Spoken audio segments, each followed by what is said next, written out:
We're rolling. Welcome to not enough time in the. I was gonna say day, and then I was gonna say week, but it's something. There's not enough time. Hi, it's What's Up. I'm Omega. He's Lucky. What's up, people? Well, technically, I think when we started this, the question is what's up with us, but it could also be what's up with everybody else. Yeah.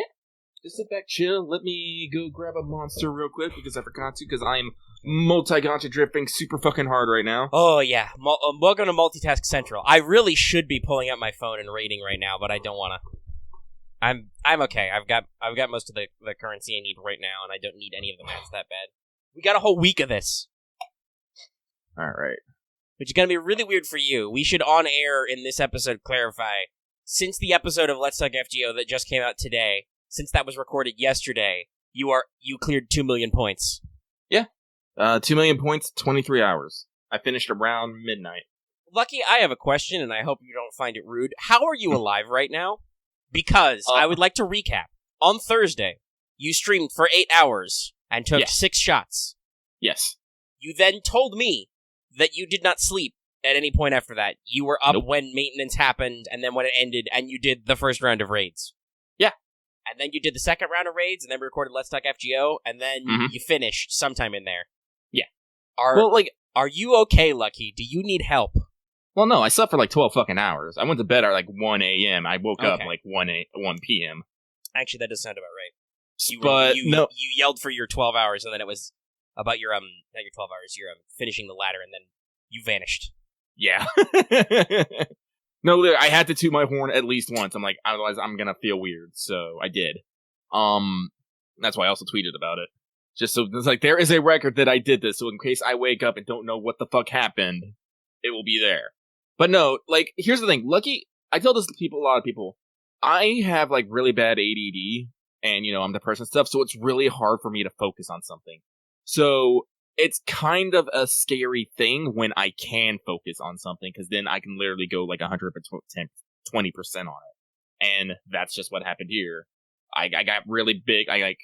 Lucky turned into a meta Lucky, where I actually started like crunching numbers to find the optimal combination. I like started blasting. I think I did like 50 Spartacus raids before I switched to Atlanta, and I just blew up Atlanta until I hit that 2 million. But it's like I said, if I can actually get myself to focus on something, which is rare, I hate to admit, I can do some crazy shit. But now the moment has passed, and now I am back to being floaty. I'm going to do several things at once and not do a lot of them and not do it very efficiently. Because that's how Lucky normally do. Yeah. Lucky ain't waiting for that Patreon intro. He's drinking now. Well, that does sound like a good time for me to mention that this episode is brought to you by our patrons like Akko Comics, Blacklist OG, Qua, Jeremy Vasquez, Kylie Denton, Nestor Flores, Rogue Robin, Shiny P, Some Guy Named Bob, Soda Soda 424, and Video Gamer 75. And if you like we do want to see us do more, you can consider supporting the Patreon. You can access episodes early and lots of other goodies. It really helps us out. Thank you. And every time there's a new whale patron I have to introduce, the rest of it has to get faster, so it takes up less time. Sorry, I don't know why. I probably need to vacuum again. I'm very runny nosed today. Which is weird, because yesterday here it was super rainy, which means there's probably not a lot of pollen and crap in the air. Clearly, it just means they produced more pollen. It could be entirely possible. It was like last month they were like record-setting pollen count. It was bad. That was when I was like, I probably sound like I'm sick. I'm not actually sick. I'm just dying because nature is killing me. Okay. Where to begin?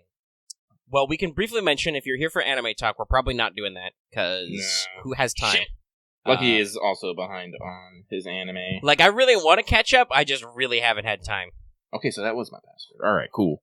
Lucky accidentally felt like he might have sent his password to a scam by accident. So he went in. Too? Changed it? You getting some phishing emails? Yeah. So yeah, I've been getting a couple of those lately, trying to pretend they're PayPal or Amazon, and like, wait a second. Yeah, so Lucky, I have a friend who works in IT, and he told me, don't do the number scrambling password and use it.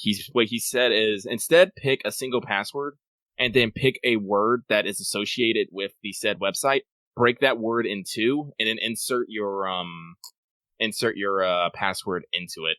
It's not, the most perfect way to do it, but it will deter things. The only problem is now I have association words that I need to remember. I'm just like, God fucking damn it.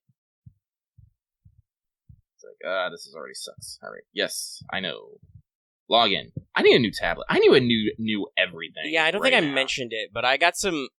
for a while, I had some sus shit where, like, somebody in Vietnam or whatever was trying to log into my email account, and it's my older one, my Yahoo one, which is probably why they're trying, because it's been around for a while, and I just don't want to change it, because that's a real pain in the ass. But, so I was like, okay, I'm getting tired of this. I'm going to make sure to rotate my passwords. So I rotated passwords for, like, Google, my Yahoo mail password, my Google, my Amazon, all that, my PlayStation Network and stuff, and just rotated all those to do stuff. I still have no idea what this theater is. Oh, you have not poked theater mode at all? No. It's just raids. You have 2 slots a day. Pick a thing. You get to assemble your teams. You get to pick which teams you use. They can be anybody, so they can even be out of logistics or whatever. And you just fight like 10 battles in sequence. And it's got power levels, so you know how much you're gonna get your ass kicked. And you can include hawks and stuff and fairies and all that stuff. All right, I'm at 550. If I want to pull this off, I need to make literally 1450. Not 1450. Wait, no, yeah, no, 1250 in points. That's 800. Point ladder? Yeah. Well, you can probably do that pretty fast. I was at 1. I pushed up to like 1,000, and I pushed up to like 1,200 or something real quick, just by slamming stuff. There are a lot of pretty easy. Make sure to give people likes, like me. I'm like 3 or 4 shy of having 50 or 100 likes or whatever for that one. I always hate when that happens. I'm like, guys, it's like, oh no, just give me one. Just give me one. I know I've got almost 50 from liking all of you, so I know I have like 40-something friends. If just some of you remembered to give me a like every day, I'd be at 100 or whatever, and I'd have a shitload of points. We're talking about Girls Frontline right now, by the way, which is... I think they're about to do a new collab, but they've got a couple of other bonus events going on right now. I gotta be honest, I don't know who or what the collab is for, so I don't think I give a fuck. Ubisoft. No, that's Arknights. No, apparently Ubisoft is doing a collab with both. That's what I'm reading. Okay. But they're not, there is no fucking way that Ubisoft is the source of these anime-ass designs. No. They're a collab for something else. That I don't give a fuck about, because I don't know what property that is. It's like when, what you do at the HoloLive with Azure Lane. I was like, I have no idea what this is, and I don't think I care, so... Ubisoft collab. Let me see if they actually do. It's very interesting for Ubi to be doing that sort of stuff, though. I mean, for Arknights, that makes total sense. Everybody's been joking about... Actually, honestly, for Girls Frontline, too, that really... Okay, so it's not... It hasn't... Go ahead. I was just going to mention... I was like, I'm just digging up somewhere, and they haven't announced which game will be on the collab. They just haven't announced that they are doing it. I tried looking it up real quick. So yeah, Ubisoft, for some odd reason, is doing collabs with both Arknights and Girls Frontline, which is hilarious because they share some... Yeah, we've talked about that before. They're split from each other. Mm-hmm. DJ Max, that's the collab that they're going to do this month. Yeah, there's some Chinese for you with the video and stuff for Girls Frontline. Yeah, that's the when I was mentioning the collab, I was talking about what we're actually going to get in EN soon. Which is DJ Max, which I'm like, I don't know what the fuck that is. I don't know if I care. It appears to be some sort of PlayStation 4 game with the rhythms. That'd be hilarious. It's mostly K-pop. Okay. That'd be hilarious then if the fucking Ubisoft collab is Just Dancing then. Is Just Dance? That would be funny. Yeah. That'd be hella hilarious. About it earlier. Yeah, you did. But hearing that the DJ Max is like a K-pop thing, I'm like, Yeah, it's a rhythm game that supposedly features lots of Korean DJs and South Korean music. Sweet. So I'm like, okay, sure. Do it. I don't. I'll look at the. Gotta be honest. Stands out there. Don't care. Don't care about K-pop, guys. Sorry. I know that means that somebody will hate me or want me to die for some dumb reason, but I just don't care. Like, I can't hate them too much. My mom is a part of the fucking BTS army. She has so much of their fucking merch. She goes to their concerts and shit. And I'm not gonna hate on her because this is the mom who, when I was in my My Little Pony phase, would buy me My Little Pony toys. Would be like, yeah, I should say that what I mean is I'm not mad about that. Like, I literally mean that I don't care. I am apathetic. I have not listened to K-pop music. I don't really care. Like, music is for you guys. I don't. There's no reason to. It's the same with boy bands back in the 90s and the 2000s. There's no reason to go crazy. Just whatever. Music is music. Well, not all music is the same, but you know what I mean. Like I said, music is for you. Like, it's an artistic thing. It's a personal expression. So I'm just gonna sit back here with my fucking anime soundtracks and my EDM and my classic rock music because my dad owned all those tapes for years, and that's me. That's the music I like, and that's how it works. I think that's lucky too. Well, I can't really say classic rock. I do like classic rock, but I'm more into alternative and emo rock, I think. So EDM, alternative emo, and then video game and anime. Yeah, that's me. But yeah, so that'll be well, piano's in the video game music section. That's fair. I mean, I should also say there are certain classical pieces I do actually have an appreciation for, but that's because I'm cultured as fuck. I'm joking. I took 2 semesters of humanities, okay? My professor would be sad if I didn't say I liked some of it. I mean, I like some Chopin. Chopin's good. Mozart has a couple of good ones. Really like the Beethoven. Like, the more I thought about it, Beethoven was mad, and when you look at it, his music is actually pretty mad, too. I'm like, Beethoven, this shit's amazing, but what the fuck? I just love the Ode to Joy. It's so good. Though, if we're gonna, I will throw classical music bones. I fucking hate Handel's Messiah. It's too long. It's literally too long. The reason why there's a I think I've said this before. The reason why there's a standing ovation in Messiah is because the king who was watching thought it was over and got up to leave, and then was too embarrassed and clapped instead. It literally goes on longer than it should. So I'm just like, it's too long. Anyway, so that's Girls Frontline. Right now, they're doing some stuff. I'm already I'm done with as much of theater as I want because I've got AT4. So I'm probably gonna slow down until next month on Girls Frontline. Like I'm gonna have to bum rush for the points ladder because that's ending in a couple days. Mm-hmm. It's possible. You just have to put in the fucking work. When is this theater end? What's AT4? Oh, AT4 is, the fucking... AT4 is the new Hawk unit. They did say you will be able to get them in other places than theater. Alright, then I'm not going to worry about it. I got to worry about this fucking point ladder. Yeah, the problem with theater is you can only do 2 runs a day, so I'm probably screwed. I don't even know if you can stack. I think your unit comp is still better than mine, so you might be able to do some of the, a really high-level bullshit, but I don't know. I don't even know... I gotta be honest, I've seen the point numbers for some of the higher level theater maps and zones, and I'm like, how even? I guess if literally all my T-dolls were, max level, I could assemble teams upon teams, but I have, 2 max level teams, so is that enough? No, I'm dead? Okay. What I did was I just beat up the maps that I could beat up every day for 2 days until I got all the AT4 cores. And I was like, sweet, now I have 2 missile teams. Pew pew, which is fun. Combat mission, rescue dolls. Yeah, I didn't do any of the combat mission stuff, so that's gonna be me. I'm gonna be punching 1-1 over and over again, real fast. Yay auto battle. Yay auto battle. Okay, yay auto battles and yay planning mode. God, I love planning mode so much. Oh, enhancement capsules. I could probably. Yeah, I literally did that. Well, after I said that I'd eaten, and I was waiting for you to message me back because I have shitloads of those. All right. Okay. I used to own Eternal Sonata. Never beat it, but I did own it. Then it died in a fire. But it wasn't an intentional fire. My house burnt down. I lost a lot of shit. No. So that's about Girls Frontline. I have not logged into Azure Lane today, but it is shit. What is the name of it? Which Crimson event Echoes? is it? Is it Crimson Echoes? Crimson Echoes, Inkstained Sakura, Blood Sword Sakura Iron Sword Dragon. Wounds over my hammy? Oh.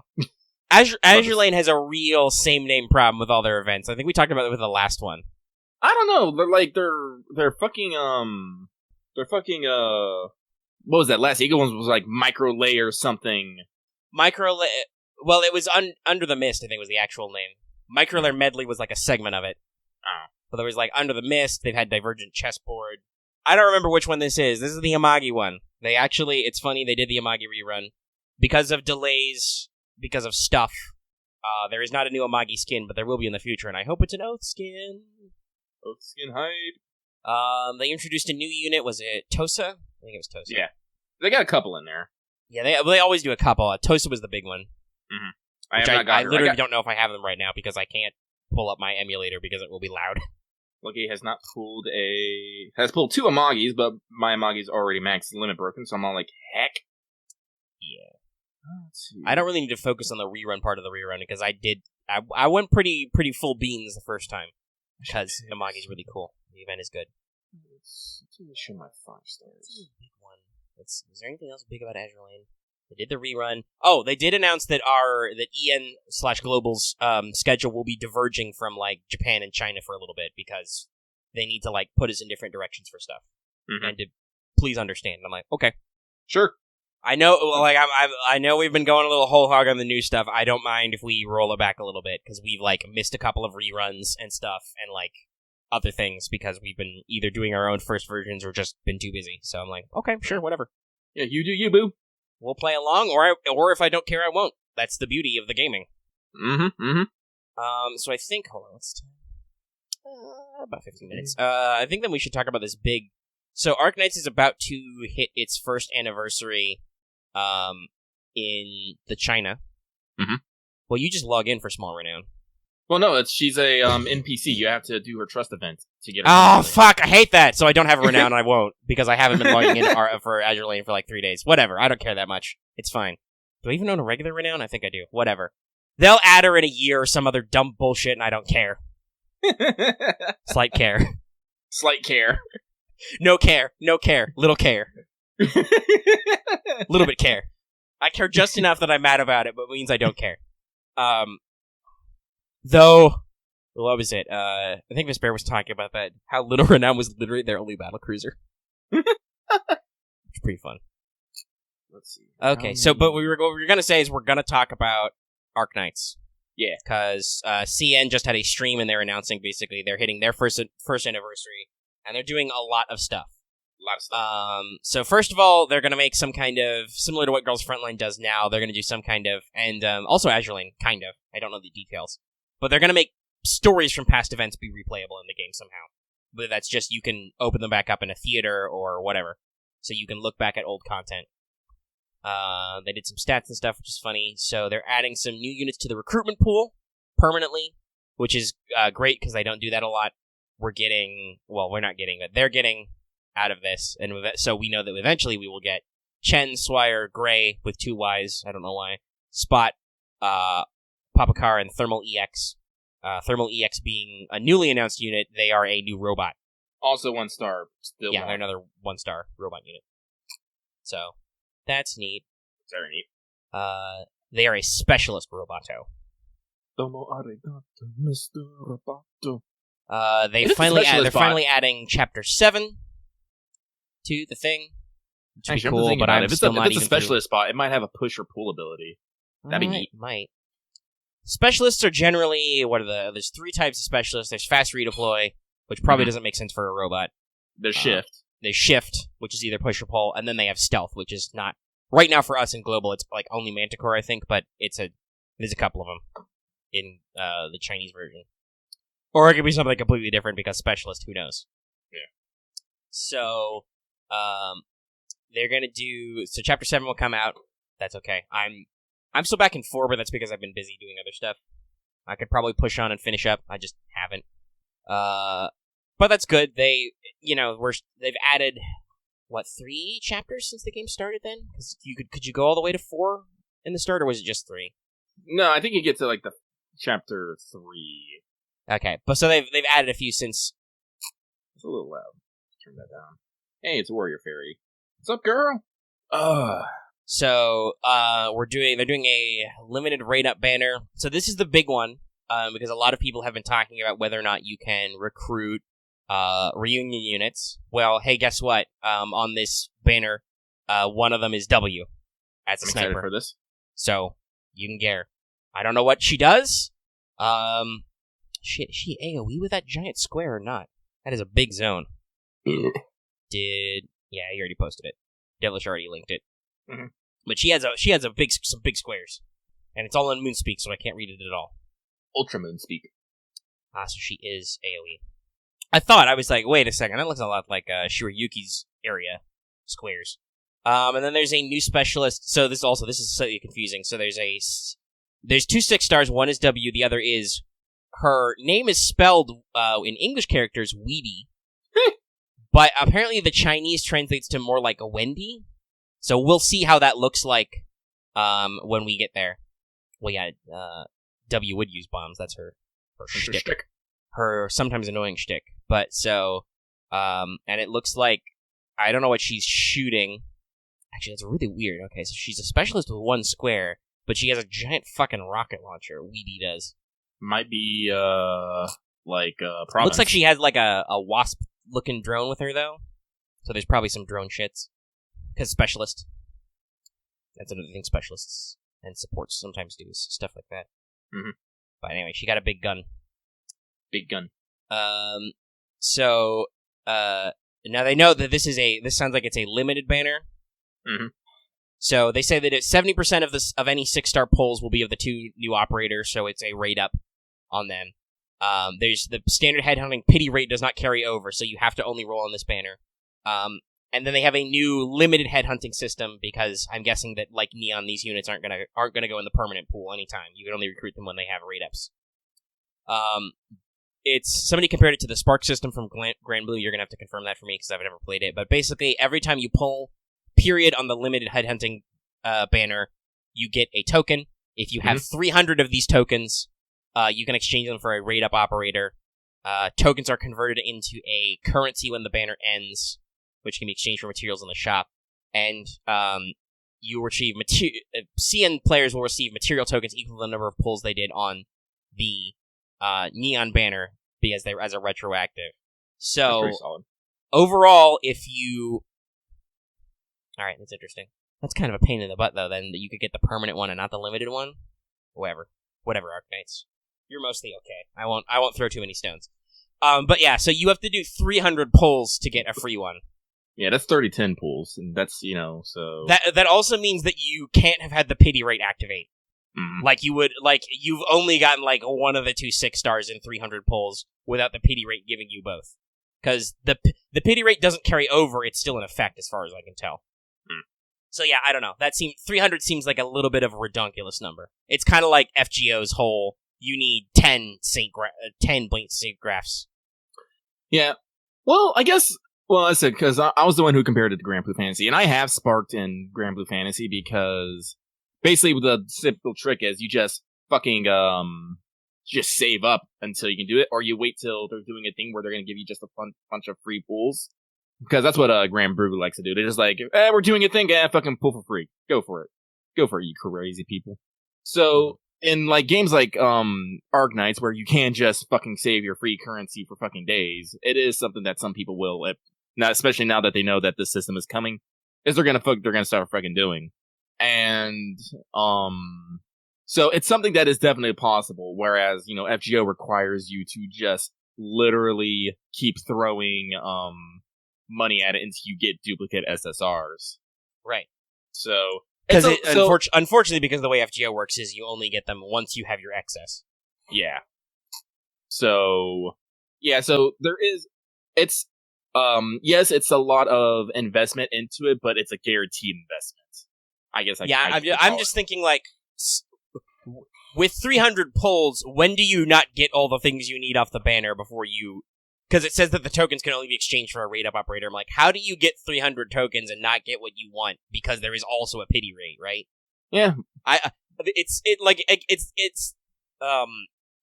reminds me of FGO a little bit, because you have to really fuck it up to get that deep, right? Well, I think that's fair, because if you really fucked it up, at some point the game should be just like, all right, you tried, man, here. Yeah. Then we got a bunch of new operators, so I don't know. Elysium is 5 stars. Is that also in the W and Weedy banner? They got Thermal EX. There's apparently going to be some kind of event about Gaviel's backstory. That's cool. They showed off a couple operators for that. Lucky is waiting for when they're going to announce Centella. Well, yeah, that was, what was that called? Operational Intelligence, that's right. They showed off, I feel like, so the first, 3 of those stories were showing off, and maybe it was just 2, were showing off, actually, heck no, I think it's just the first, because that's Helliger, who was out already at the time, in CN, but we got stuff moved around, so he showed up later for us. But still, he was a unit who was actually announced in the game. They previewed a future boss, Patriot, and then there was also another guy who may or may not be a unit. But then it was like, there was the weird water dragon chick in Ifrit's bit. There was, I'm completely blanking on her name in Magellan's. I think you said it earlier, though. Oh, Santella. And then there was, I also forget her name, the shield one in Calcit Enclosures. So there's, Operational Intelligence showed off a lot of units, which, as you say, are still not announced, and do not appear to be announced in this big block either. Because none of these look familiar to me. I don't know. Others can tell me if they were. But we also have a banner for a bunch of future operators, 6 of them, but no other further details. I don't think we know what they're for in this one. But they are actually doing something with Ubisoft 2. Yeah, those were just the late preview. I don't think we know what they are, but they're at least 6 units. And one of them has red hair, horns, and cleavage, so you know me, I'm there. Oh, they have voices announced? Or did they show previews? Sorry, I'm chatting with Panda in the chat, who's giving me updates, because I wasn't here for this when it happened. Panda likes to be on top of this shit. Oh, okay, so they showed voice clips. Maybe I'll look into that later. Maybe I know them. The next thing, there's a Bloodline of Combat costume pack. There's 6 costumes. So Saria gets a costume. Angelina gets a costume. Is that Chores? No, I don't know who that is. They're gray. Lapwing gets a costume. Executor gets a costume. Midnight gets a costume. Who are you? What did it say? Beagle. Okay. Well, it's all Beagle's hair. Makes her look different. That's cool. Go to new Beagle. It's a new Beagle. And there is a new Amiya skin, which will be free, which is technically not part of the collection. It features her with a moped and a penguin in a jacket. A Dr. Penguin. Dr. Penguin. Greythroat's the crossbow lady, okay. She is not out for us yet, right? Because I have no idea who that is. What do you mean mission failed? Oh, I didn't auto-deploy. Rip. That is a big rip. Here, I'll post because Lothar was like, give Penguin. I'll post it. That's Amiya's new free collection costume. Which will be out with some kind of event in the future. And then they have some stuff, so, they're giving out a free copy of Savage. Was she a reward for... Yeah, she was our, day one, not day one player, but our, fuck, what do you call that? She was like the Saber Lily of FGO. Fuck. Pre-reg or something? Yeah. Release bonus. Release bonus. There you go. Okay. So, they are giving a free one, and if you already have her, you get a free Savage token. There's a Sarkaz mercenary furniture set, which looks pretty cool. You got a gun rack. And you got a billiards table and a dartboard. And it's very red. Get my final dormitory. I mean, I don't know if that already happened. That's not in my list. So, yeah, devilish. We're literally running down that Reddit thing that you linked earlier. That was a different thing they did. They apparently did stuff for Nightmare. Okay. They literally buffed a unit. And it's not like a quest or anything, right? It just happened. They just fixed it.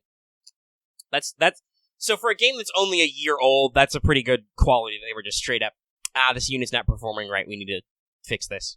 Mm-hmm. So they have a limited long bonus for the first anniversary. We probably shouldn't expect this until we get our anniversary, but you never know. Yeah. But it's 14 days. It's 2 weeks. That'll give you Amiya's costume. It'll give you some furniture. You get 1 copy of Thermi X for free. That's good for the first. Oh, neat. Free robot. And you get a single Prime coin. Great, guys. Real generous. It looks like it's mostly like a potion every day. Oh, no, it is an OP every day. They shortened it. Okay. So 14 OP is not bad over the course of the event. You get Sanity Potion, and then you get some stuff like some T4 stuff, some furniture parts, a costume. They're also doing the thing you mentioned about Grand Blue. Apparently, on the day of the anniversary event, you get a singular free pull. Oh, neat. I don't know if that's a 10 pull or like a singular 1 pull. I'm assuming a 10 pull. Oh, it's singles? Wait, is it a single pull every day? Okay, wait. So, to clarify, you get free 10 tickets for limited head in the Pacific, and then the next bullet point is 1 free pull. So, it does look like it's the 600 is replaced. Oh, but must be used that day. Can't save that shit. So, whatever. This isn't happening anytime soon for us. It'll get translated, and we'll actually figure out what the fuck is happening. Okay, so there's some events to collect badges, which can include Beagle's costume and more stuff, recruitment permits, XP. And then there's going to be a big headhunting banner, which is going to include a lot of units, it looks like. Mastima, Saria, Heliger, Blaze, and then Neural, Firewatch, Greythroat, Hung, Executor, Glaucus. Which are the only 5 and 6 star operators available on the banner. That's good. So you can't get spooked, basically. Mm-hmm. Which is good, because Arknights is real rough with that one. I think I'm up to, potential 3 Hoshiguma. which I'm completely okay with because Hoshi's cool, but I also had that problem where it was on it was on Chen's banner. That's right. I got not when she had her own raid up, but I got a Hoshi on Chen's banner. I was like, I can't be mad, but I want to be mad, but I can't be. Big Oni energy is great, y'all. Yeah, she's fun. I need to level her up a little bit more and maybe put her in the team, but Merle's so fun. It's real hard. It depends on the map. And I haven't been I need to level my Neural because my defenders I go to are Liskarm and Hoshi. I'm like, but Neural though. Yeah, so I got Neural and Lisk pretty fast, so those are my main. Mostly because Lisk is just phenomenal. Mm-hmm. The 3 tiles and a ranged attack on a defender is great. It's 2 total tiles? Whatever. She gets extra tiles, it's ranged. I don't know. I don't want people to put me on blast for not remembering my fucking tiles, okay? I don't know. People try to put you on blast anyway. I've noticed. People try to put me on blast for everything. And it's not There's a comment in the YouTubes, I was like, someone tried to disagree with you and then just said exactly what you said. I'm like... Right, exactly. I was like... I'm like, okay, it's possible that we got garbled in there somewhere, but I really want to be like, is that...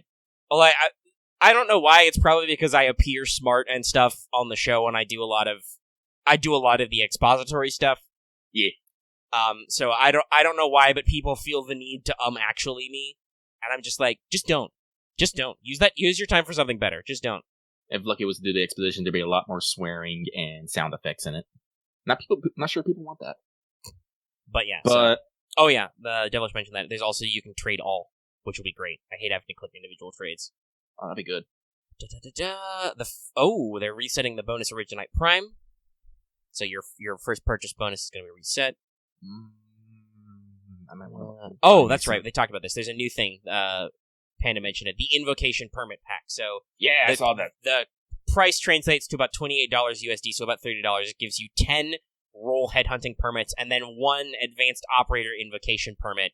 You pick one specific 6-star from the following pool: Chen, Blaze, Exia, Siege, Ifrit, Hoshiguma, Shining, Silver Ash, Nightingale,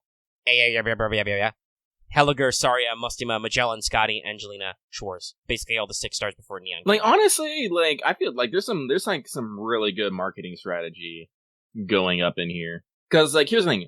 People who spend money on Arknights who might not necessarily fully well, if they, like, say they have, like, 100 pools on Neon, that gets carried over. If they buy the headhunting pack, they use that 100, the 10 packs on the thing, they're at 200, so they just have to make literally 10 rolls for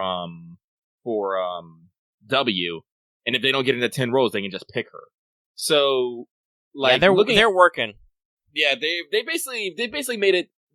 300 seems a lot, but if people who want to spend a decent amount of money on Arknights, yeah, you can translate polls directly into headhunting permits basically and get a whole bunch in it real quick. Yeah, and then you get your free operator, so you can get that free 6-star in there. There's like they're definitely going, hey. And the invocation permit pack is also basically like, so it's like a lot of things, but it reminds me of primarily it's like FGO's GSSR polls, or it's like Azure Lane's Lucky Bags, but instead of any of that RNG shit, they're just like, just pick the one you fucking want. You paid us $30, pick the one you want. Like, honestly, like, $30 for all that, that's delish. Oh yeah, no, that would much like I occasionally buy Azure Lane Lucky Bags, because you get one costume for free and then they give you enough fucking gems you can usually buy like 2 or whatever if you want. I would definitely be like, well, I'm buying this and I'm getting one of those. That's like, well, I didn't roll Chen or Siege yet or whatever, or I can find somebody. I'll find somebody. They also have the Rhodes Island Anniversary Pack. It translates to about 47 USD. You get 10x headhunting permits. You get 90 Prime. You get 200,000 LMD. You get many EXPs, 20 tier 4s, 50 tier 3s, 100 tier 2s. You get 20 tier 3 skill summaries and 50 tier 2 skill summaries, 4 chip catalysts, and 500 furniture parts for 50-ish bucks. I'd buy that too. For 90 Prime, yeah. Like, most of that shit is just extras, but 90 Prime and a 10 roll right away. Now, if you're buying both of those, that's about 80, so that's a little more like, I need to check my budget, but that's, if you have the money, that is definitely also a good money value. I mean, that just tells me that I can't buy one of my fucking FGO packs. And I usually I try to like stick to like 2 a month, so it's all like. Yeah. And they announced a bunch of more Twitch will be cool, but we don't right now. Meh. Man. Oh, okay. I really wish. So Autobattle technically, we should this also, now that I'm reading the bottom of this, we should technically not overblow it. There is an Ubisoft X Hypergriff collab. We don't know for sure if they are putting stuff in Arknights. I guess that makes sense. That said, I don't know. I mean, fucking Arknights collabed with the World Wildlife Fund for charity. I don't know. Oh, it sounds like this sounds like an interesting one. They talk about concept work for a dungeon crawler game mode where you fight multiple battles and are given random operators. That, depending on how much they shenanigans me, that could be fun. There are some. They'd really need to balance the shit out of that, because I gotta be honest, there are some units in Arknights which are real shenanigans and are, you really just want to be like, okay, well, so I need Lapland right now to fuck your shit up. And everybody get fucked if you don't have Lapland, right? Yeah. And there are some other silence units, but there are units that have very specific hard counters. What is it? Is it Glaucus is going to be upcoming, and she just fucks the shit out of drones? Just like has a huge burst area that fucks up drones. The audience will let me know. Yeah, Lucky doesn't know. And then they talked about how they're planning a side story about Gavial's hometown and her background. That's cool. Gavial's an interesting character. Mm-hmm. Like one of the few units I have at E2. Ooh, I wonder if that means they'll bring in they'll let you have more Estella deets since they are pals. Oh, maybe. That would definitely make sense for them to be on a team and be like, hey, let's go visit your hometown. Mm-hmm. What's stuff like? Okay. Why did I even open FGO Wiki? I don't even know. I was going to look up some unit or something, and then I completely forgot. Doesn't matter. So that's most of the gacha stuff. That's Arknights, Azure Lane, Girls Frontline. Mm-hmm. And we're about 45 minutes in, so that's a pretty good timer on that. Yeah, I call that good. Alright, well, what do you want to talk about next? How about the video games? Video game. I guess. Which one? Let's talk more Final Fantasy VII Arc, because you have gotten further and you have thoughts. Yeah. Well, okay, so I should clarify. You were definitely right. I didn't beat the game in the week because of my alternating system and also just a lot of other stuff. Like FGO kicked off raids in the last bit, and in not quite, but also kind of video game stuff later, we can talk about Tabletop Simulator and some other stuff. Mm-hmm. I can tell some fun stories with the community, but the community has just been distracting me by wanting to play games, as usual. Well, a lot of people are stuck home, and you're like, hey, we can do a thing, and now people are like, oh. Yes, I as is usual, Omega, the drug dealer, gifted them the gift of games, and they were like, oh, shit. I can play games? Oh, shit, that reminds me, I gotta talk about XCOM Chimera a little bit, too. Oh, yeah. I was able to. You actually played some? Yeah. Yeah, I have not yet, because, again, I'm too busy. Sometime, because you got it for me. I'll get in there. Did you? Oh, by the way, did you screenshot the fucking message? Because I can't remember what I fucking said anymore. Did I screenshot it? I don't think so, but I have it. I have a mail because Steam sends me a mail alert that I got it. Oh, okay. Oh, cool. And I still have it. I should probably archive that. I can read it aloud. It says, "Dear Omega, listen. You can have Snick Squad. This is important. So important. Like, oh my god, I can't even right now. Breathe. Who, man. Full period. Fuck. Exclamation point. With several ellipses in there. Which I think I immediately had to, because we were in the TTS thing, and I was like, I immediately have to show this. Okay, so I haven't, well, we'll talk 7, but, one of the things I'll get into more detail about it, but Chimera Squad basically is post XCOM 2, and everyone has made up and hold hands now. And so XCOM, XCOM has turned into, now recruits aliens, and yes, you can have fucking Viper. Yeah, it's people. Kind of like how some other future episodes of the original XCOM series did, where you're far enough in the future that you can... Basically, aliens are now on Earth, and they're out, so they're here. Yeah.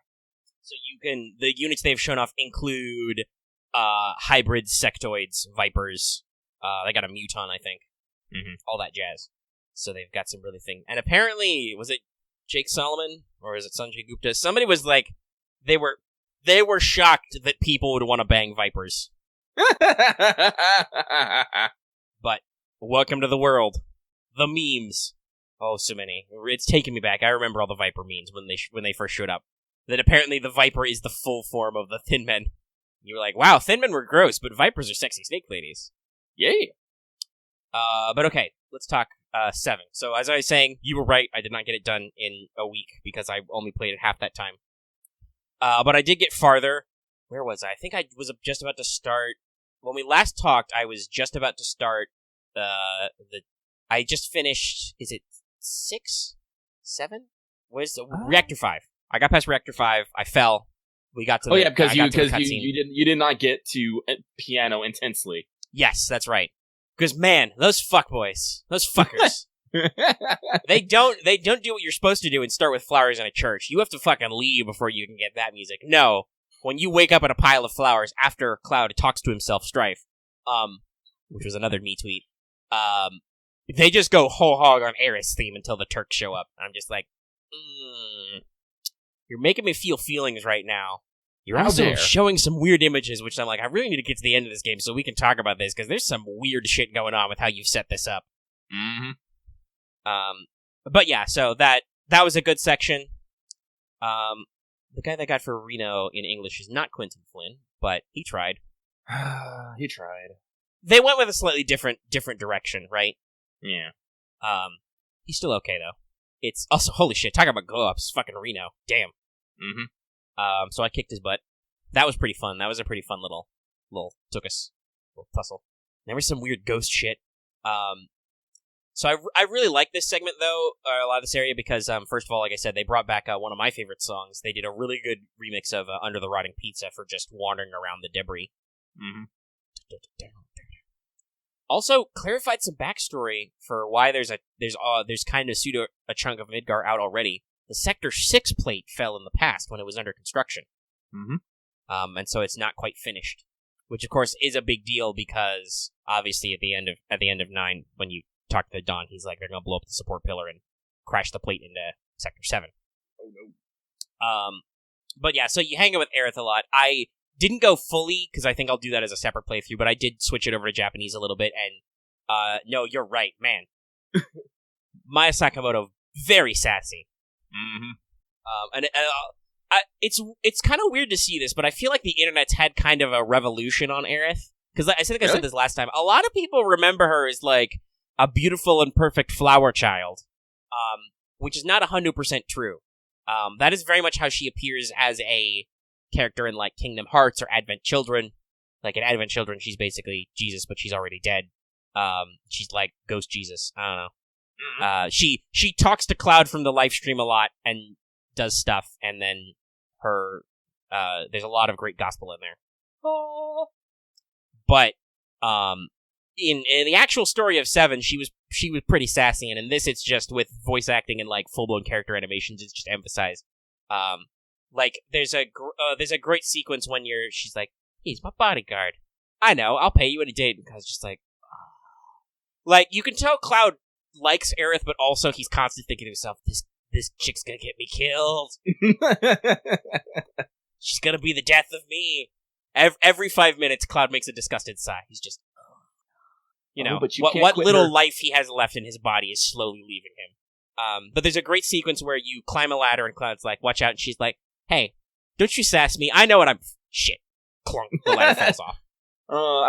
I definitely like it. Like, honestly, I think that I like the delivery better in English than I did in Japanese, because in Japanese she just goes, Usa, which is like, no way. Yeah, just like, oh, no. No, in English they do the full-blown... They do what you would do in that situation in English, which is just like, you're just like, mind my business, shit. Mm-hmm. Dropped it. So, yeah, you spend a lot of time with Aerith. This was the Sector 5 bit was another really good expansion.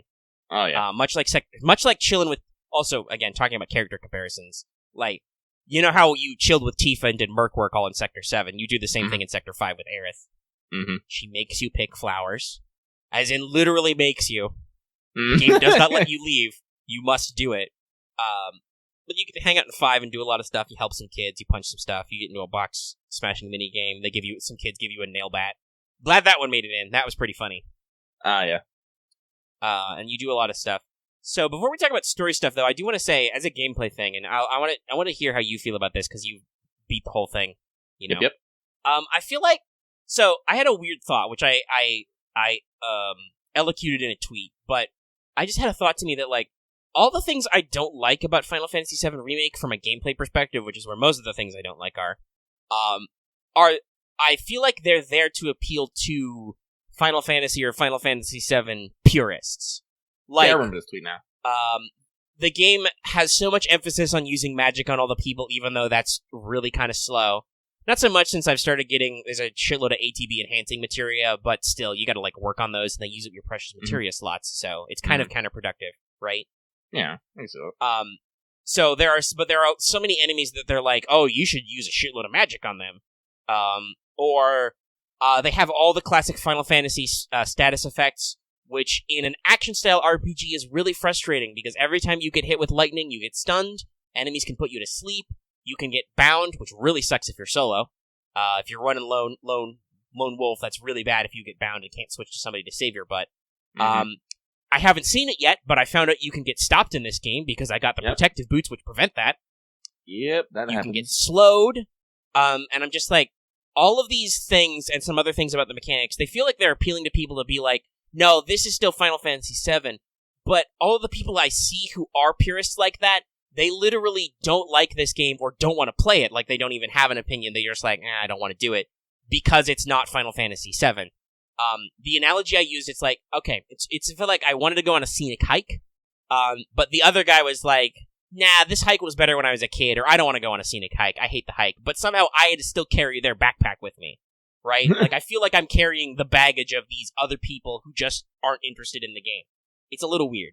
Like if the game was full-blown Kingdom Hearts style, like, if there was no ATB bars and you just could do commands until you ran an MP or whatever, it would be a lot faster paced. Probably wouldn't be necessarily balanced on that end. But no, because like at that point, I would literally just have everyone spamming their magic attacks, because usually you can get fucking big damage on that. Right. The game's not necessarily balanced for that, but at the very least, the play would be a lot faster and smoother. But it's like, all these status effects, all these enemies. It was the thing where I really hit this was in the side quest in the cemetery in Sector 5, where you have to fight two sleepman scorpions who sleep and poison you all the time, and I'm just like, wow, they just stabbed Cloud, and they just stabbed Aerith, and they're both asleep, and there's literally nothing I can do about this. I'm literally not allowed to do anything, and I haven't seen an item that blocks sleep, so was I supposed to go back in time? Again, that's another thing. The game doesn't pitch itself like it's almost like a Soulsborne where I'm supposed to iterate. You can, in a battle, reload to a last checkpoint, and I've done that a couple of times when my materia setup's been fucked, but the game at no point teaches you that that's what you should be doing. Like, if you run into a hard fight that you're like, oh, your materia setup's completely wrong for this, you should literally run away or reset and fix it. So I'm like, this is a little frustrating. Like, did you want me to completely make sure I had, like, resist or whatever geared up? Like, I don't know. Well, I said, this is the problem. I don't have me personally, I never really had a problem with the item things, because what usually kept me from using something to, cure said effect is I have to wait on the goddamn ATB bar. That's the other thing. I don't think I mentioned this. That items take ATB bars, that's a real killer for lots of stuff, because you can't. Like, magic, my ATB for magic and, abilities, completely fine. It's like, that makes sense. ATB for items? No. Because your potion is literally in your quick bar for every character. Yeah. So you can't quick potion, you cannot ether, you cannot quick ether, and you cannot curative items real fast. Also, they still have all the attack items from 7, which is a cool nod, but again, it's like, will I really use all these grenades, or am I just going to sell them for cash? I sold them. I've kept some of the elemental ones, but I'm like, base damage grenades, I'm like, nah, I could probably just do like a Braver or my sweet Lord and Savior, Triple Slash. Ooh, I love Triple Slash. It's very sweet. Hate it when it gets interrupted mid-go, but hey. Yeah.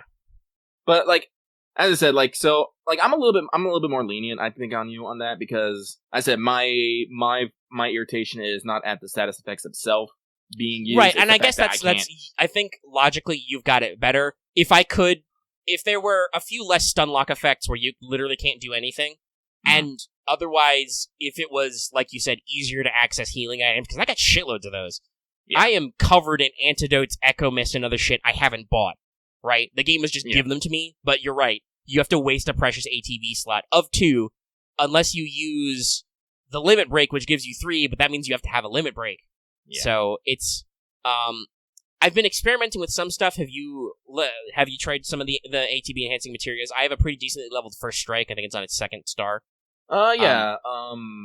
I've had first strike, stagger. I actually like because once you get a stagger, yeah, ATB stagger. Basically, once you stagger enemy, you enhance your ATB attacking them. That's a good one. Yeah. Another one I've liked a little bit is Stalwart Guard. It increases how much you reduce with guard, and it also means you gain ATB while guarding. I use that on Barrett, actually. Yeah, I'll probably switch it. It's on Cloud right now, but I'll probably switch it to Barrett when he gets back in. I'm ready to turn that boy into a tank when he comes back. Mm-hmm. He's gonna be a real tanky boy. I do like weapon levels, and I do like kind of how they're distributed. You can get a lot of fun stuff. Did you say you liked playing as Aerith before? Yeah. I share that point of view. I've got to use her, especially in the Coliseum. I've got to actually use her, and it is fun finding that rhythm of, like, basic magic attacks, actually being able to use Tempest. She's got some great, when you get one of her weapon skills and you get Sorceress Storm, she's got a great crowd control move. It's like she plays a very good caster, you know. Yes, she is built to, they literally built her to do magic, and she is very good at it, and I like it. Healing Wind is very, very, very useful. Yeah, by the way, Lucky, am I the only one who's sad that those guys, even though they're probably dead now, because we probably killed them, but am I the other one who's sad those guys don't offer commentary in just the generic Coliseum matches? No, they're great. I just need... that Aerith's dropping a Healing Wind! Do you feel the breeze? I'm like, this is great. Like, honestly, that's one of the things I loved about it, is that whatever was happening, they'd have a line for it. Oh, yeah, no, that was major developer foresight. When you hit an elemental weakness, they were right there. When Hell House kicked your ass, because that was the greatest, I knew it was coming, but seeing them pull out Hell House, who was a generic enemy in the first one, but one of the many, there's a lot of ludicrous designs in 7. Yeah, I know, and again, I'm glad that they're keeping him in, they're just not making them something that's overabundant. Right, because the way the game is phrased, Hell House would be dumb as a generic enemy, right? It's huge. Right. Even if it doesn't have a lot of HP, it's still big, and it's like, you're like, the fuck? Here, it's a fucking mini-boss, and it's like Don Conero's weird creation pit. I'm like, no, that makes actual perfect sense. Mm-hmm. That's probably how we'll get giant dragons in the game, because there are a couple of those. There's a dragon zombie. I'm looking at, hold on, let me post this to our patrons, so they can actually scroll through the list of Final Fantasy VII enemies, some of which we've seen, but some of which you don't. We've got Cactars already, we've got guards. I've seen Bums as question mark fighting Giant Mog. But there's a lot of I forgot how, like, these Final Fantasy VIIs are designed. Enemies are just like, holy shit. Oh yeah, no, they're fucking weird. We got the Kuro, we got the Sweepers. We should fight a tank at some point. Cromwell. Though you see some of those beaten up. Flat Beats, Frozen Nails, Formulas. There's a lot of good ones in here. There's the gas. I'll tell you right now, the Corvette's a mini boss. Let's see, you'll run into Crazy Saws. Where are the ghost ships? Junon underwater reactor. So we won't see those yet, but I bet that will turn into a mini boss in a future episode. The ghost ship, which is literally a skeleton ship, man. Eagle Gun, wasn't that the... No. That was what I was thinking about. Pinzer, Grenaders are in there. Seeing all that stuff. Hammer Blasters, Harpies. Oh, the Gas Ductor, that's an enemy that we see here. No Golem, I'm kind of surprised. Well, that's the thing, I don't know where they appear. Yeah, me neither. Ice Golems are in the Great Glacier, so maybe regular Golems are later. There's some weird bugs and stuff. Like, if they keep up what they've done with the enemy the refabrishing enemy designs, that's gonna get pretty sick in some of this stuff. Mm-hmm. Like, I don't think Malboros are in the game yet, and I'm not... Oh, you do get to fight a behemoth, though, and it's pretty baller. That's cool. Let's see here. Oh, that's right. They're fucking weird, sexy lady monsters. I wonder if they'll pull that in. Because Sirens and stuff. Oh, we've seen rocket launchers, roulette cannons, and all that stuff. Mm-hmm. I don't think we fought any Sahagin. Yes, you will. Oh, there will be fish, but probably in the area I'm not in yet. Yeah, there will be fish. Oh shit, there were soldier enemies? Yeah, well, there were. Okay, I was like, I forgot these guys entirely. There are generic soldier enemies. They're wearing cloud pants and they have spike swords. Yeah, they're third class. Well, they have in the original. They have all 3 classes apparently. First, second, and the remake, you will only fight third class. That makes sense because you probably don't fight second and first until later. And who knows? They might, because they make a big deal about first class. They might not even.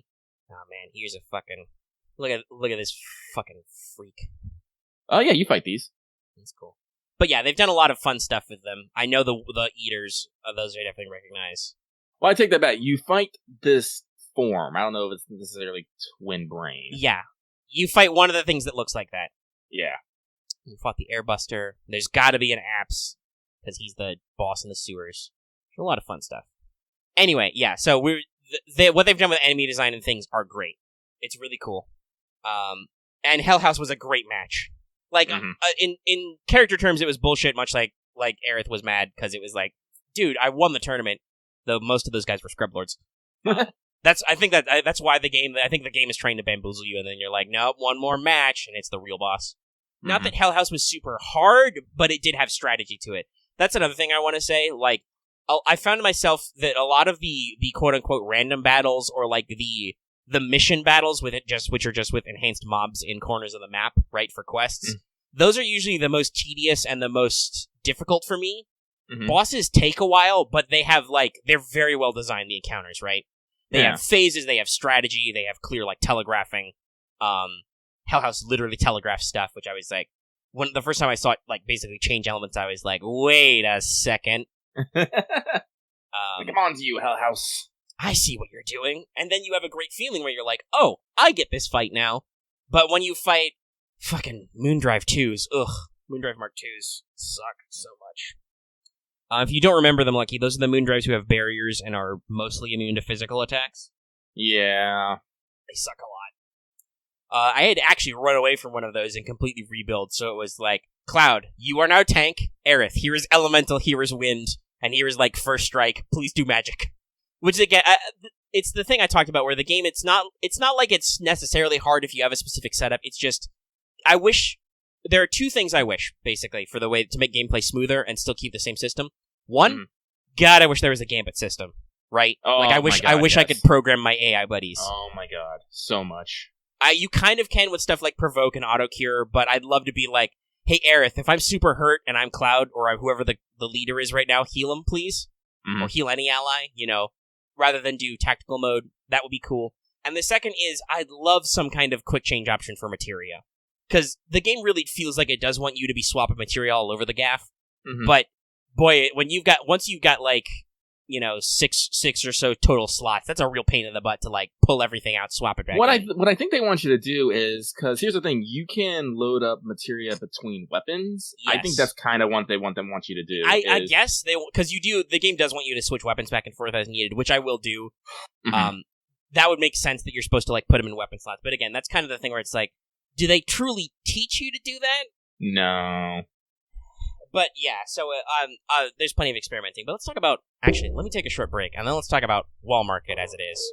Okay. And the lead up too, though, because Cloud and Aerith in the tunnel is also a big moment. So I'm gonna pause the recording real quick, and I'll be right back. We're about an hour. Right, I'm gonna go to the bathroom as well.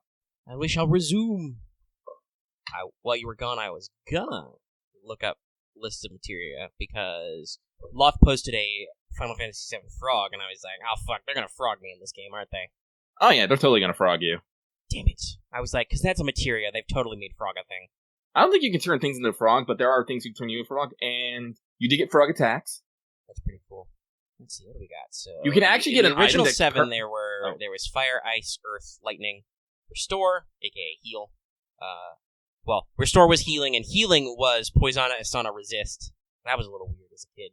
Revive, seal, sleep in silence, mystify, Conky Berserk. Is that sealing now? Or do they switch that? No, they must have changed that because Berserk and Sleep are on the same one, I think. I can pull up my list. Hang on. There was Transform. That was Minnie and Toad. Oh, wait, there was an Exit Materia. I wonder if that would even work in this system. Because you can flee a battle, but it's like how fleeing in Final Fantasy XII works. You have to, like, run away. You have to get to the edge of the battle. You get to the edge of the zone, and then you can flee and leave. There's Poison, just Bio, Gravity, Barrier. Got one of those. Comet. I don't know if they'd show that. You can only find that in the Forgotten City. Yeah, there's no comet. Time, Destruct, which was death basically. Debarrier, Despell, and Death. You do get a materia that lets you break barriers. Whatever they call it. Because there's barrier, and what was the opposite? What was the opposite? Fuck, I can't remember. I'd have to pull it up on my game, but that means I have to go skip. What, did I save here? Shield. Ultima. That's obvious. Obviously, that will not not be in the game yet, probably. I haven't found it. But yeah, unless it's like, oh, beat hard mode, you get Ultima. Probably not. Those were later in the game anyway, so they're not like necessarily stuff that people are super fussed about. But okay, story. So after you help Aerith's friends and lovely orphans and whatnot, you have a boss battle with Rude. That was super cool. Fucking tosses you all over the place. Yeah, he does suplexes and flying uppercuts. He's basically evil Tifa. Super martial arts. All that stuff. I do love how both Reno and Rude are like, Cloud's like, oh, you shiny eyes, you were a soldier. And they're like, what class? And Cloud's like, first. And they were like, you're fucking me. No, you're not a first class soldier. And then he kicks their ass and he's like, what is, Reno says when you do the church thing after you beat him, beginner's luck. Reno's a real salty boy and I love him. Even if it's not Quentin Flynn, he's still great. Reno's a great character.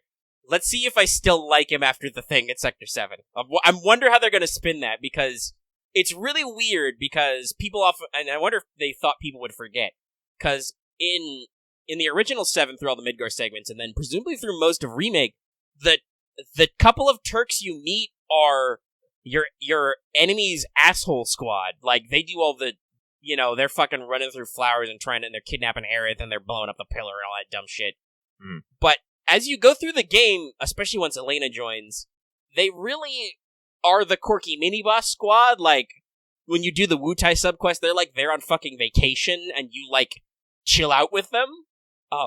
And then by the time we get to Advent Children, they're just like, were those guys, Remember that time we killed shitloads of people? I'm like, how is Remake gonna spin their characters? I really want to see.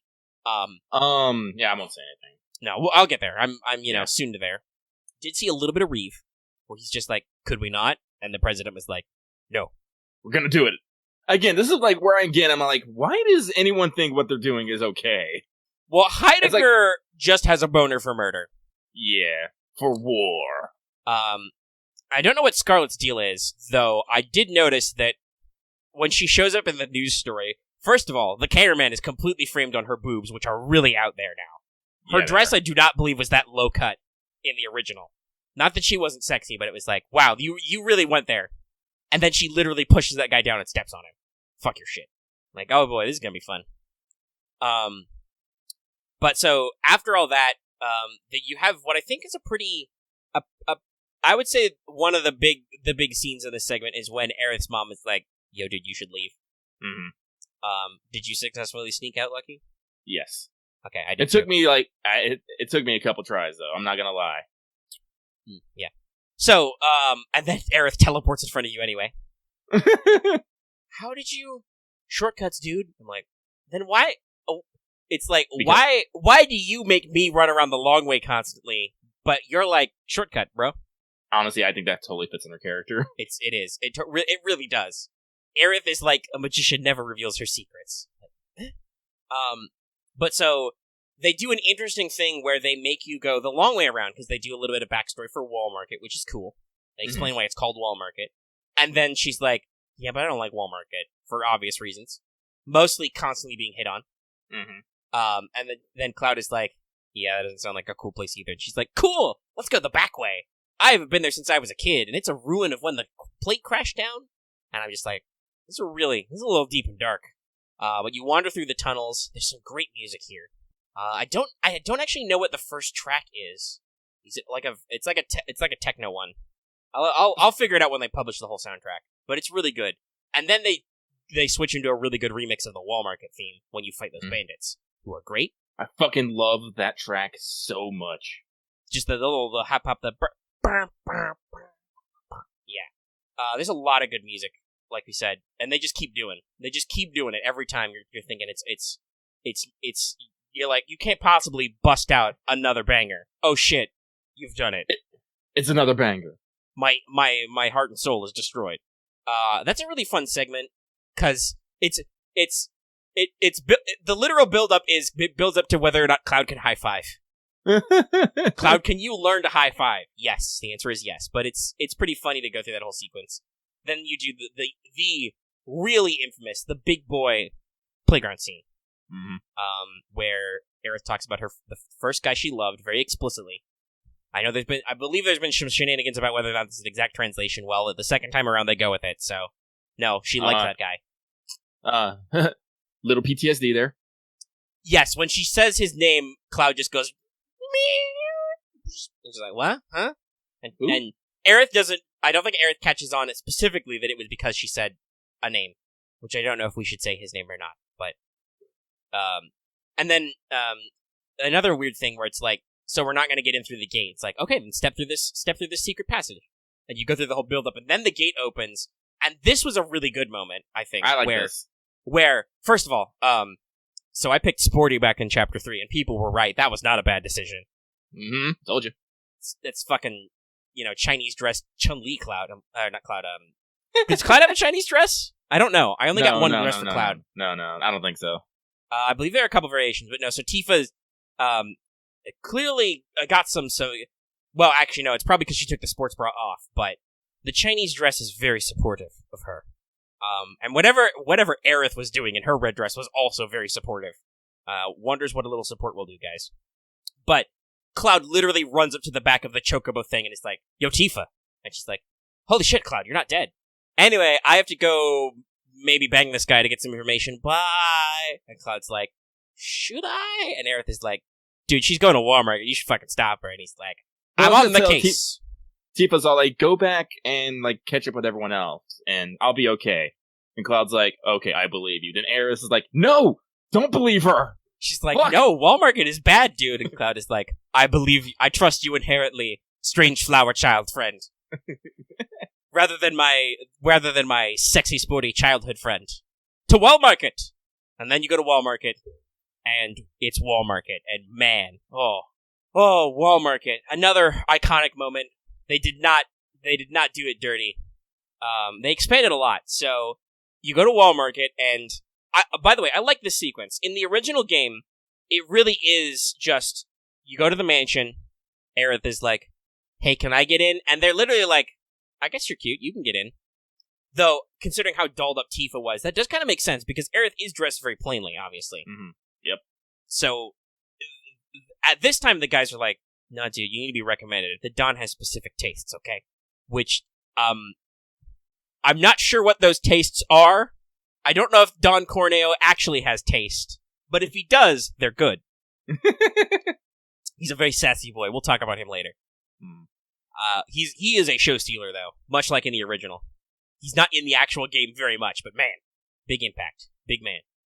But so in the original, like Aerith is like, "Can I get in?" And they're like, "Yeah, sure, I guess." And she's like, "But that doesn't get Cloud in."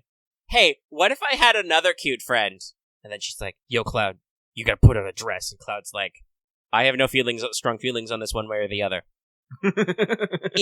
In Remake, we take a long time to build up to trying to do that. Oh, yeah. So first it's like, they're like, "No, Aerith, you can't go in." And they're like, "Okay, let's talk to the trio." So, yeah, it's awakening the music in his soul. We'll talk about that in a second. So, apparently you can fork this. So, yeah. What did you end up doing? Oh, I did not do Johnny Quest. Well, no, that is a different thing. If you can do a side quest to get Johnny in here, where he will help you out and show up and stuff, but mostly he's useless. Yeah. Mostly he serves purpose to run to missions ahead of you and get his ass kicked.